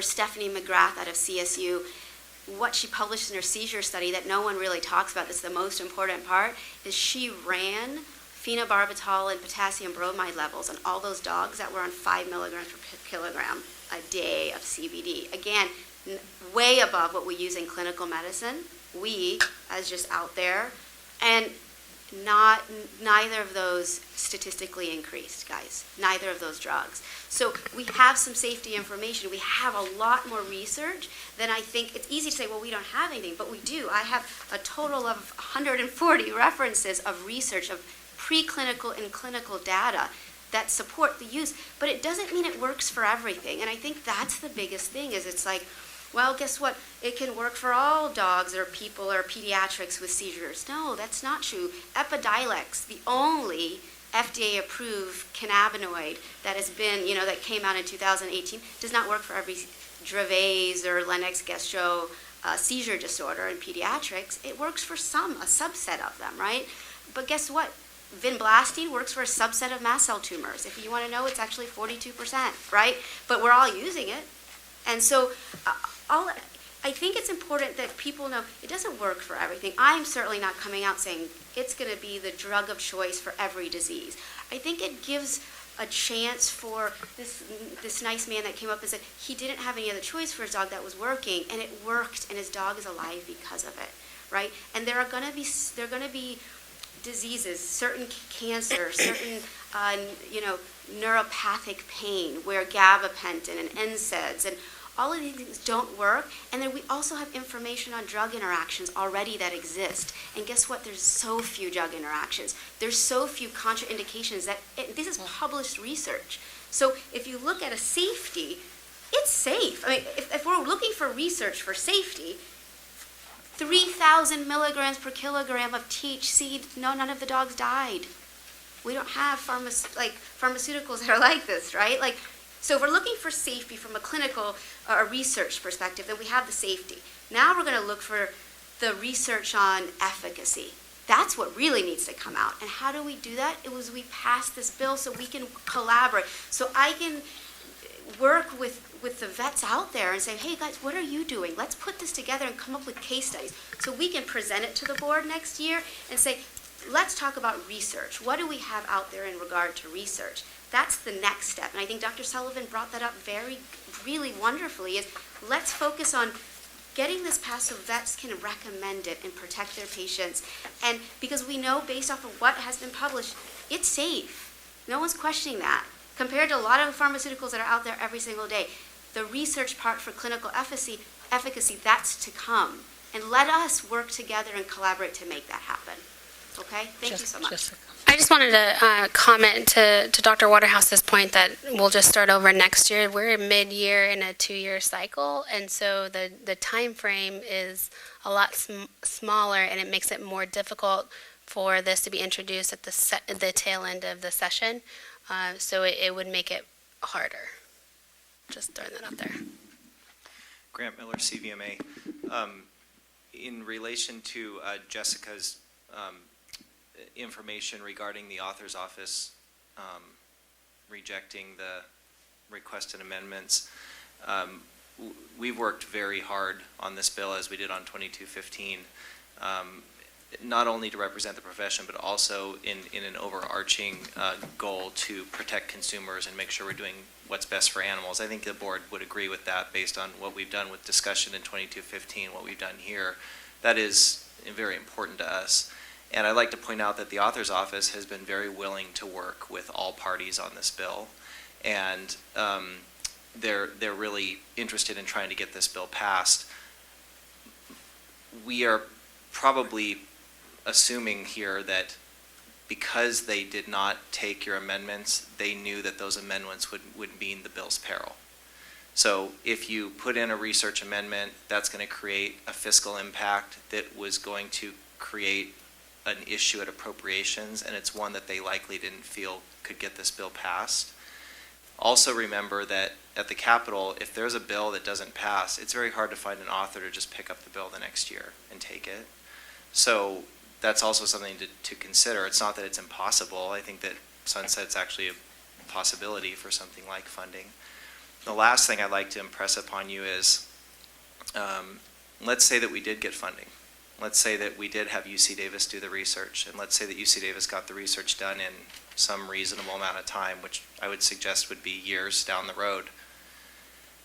That research is not going to trump all the other research in the world. That research could be inconclusive, or that research could have conclusions that you as veterinary practitioners don't agree with, and that we as the profession don't agree with. So at some point you have to say to yourself, like, what is that worth? You know, there are people that are using these medications that have 25 years of experience. They're sitting behind me.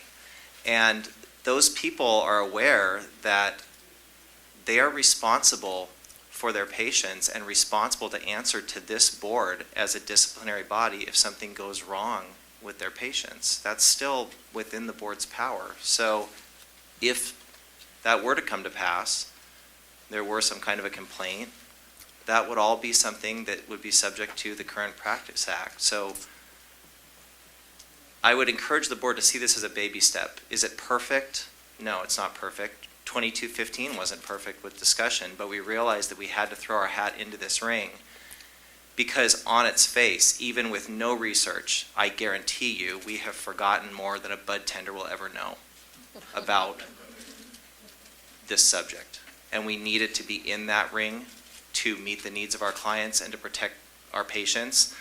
We now need to further that discussion with our clients by taking this step with 627, and that's why we have a support position. Thank you.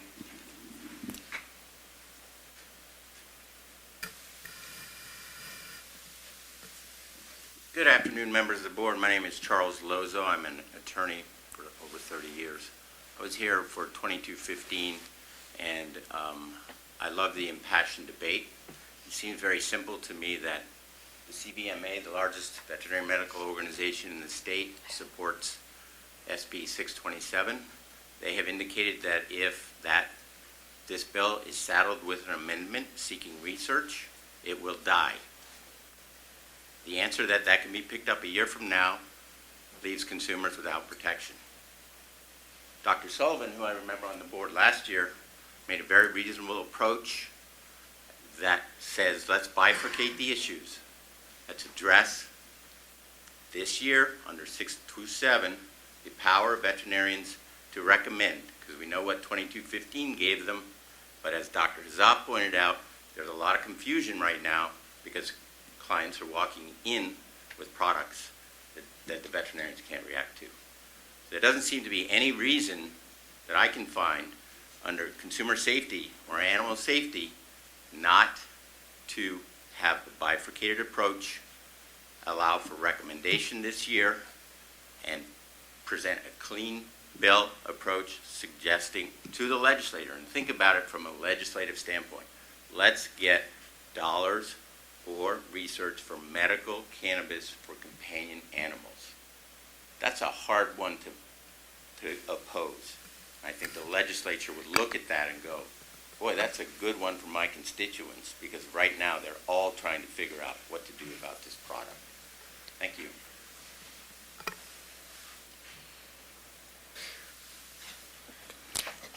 Any other comment from the public? Comments from the board? Okay, would you like to read the motion? Sure. We have a motion to support if amended, and the amendments would be the proposed amendments that you see before you. Motion was made by Dr. Nunez and seconded by Dr. Bradberry. Can I rescind my second and just make a motion to support, or is that against the rules? You can rescind your support, so we would still need a second for Dr. Nunez's to go through. So now we just need a second for Dr. Nunez's motion.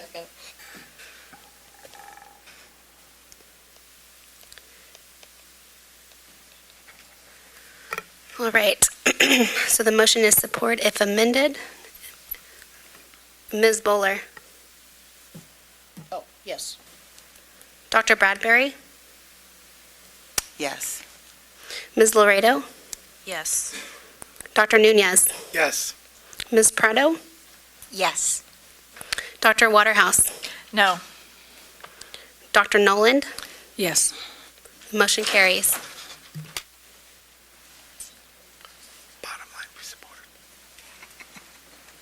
There's been a request for a break, so we take a 5-minute break.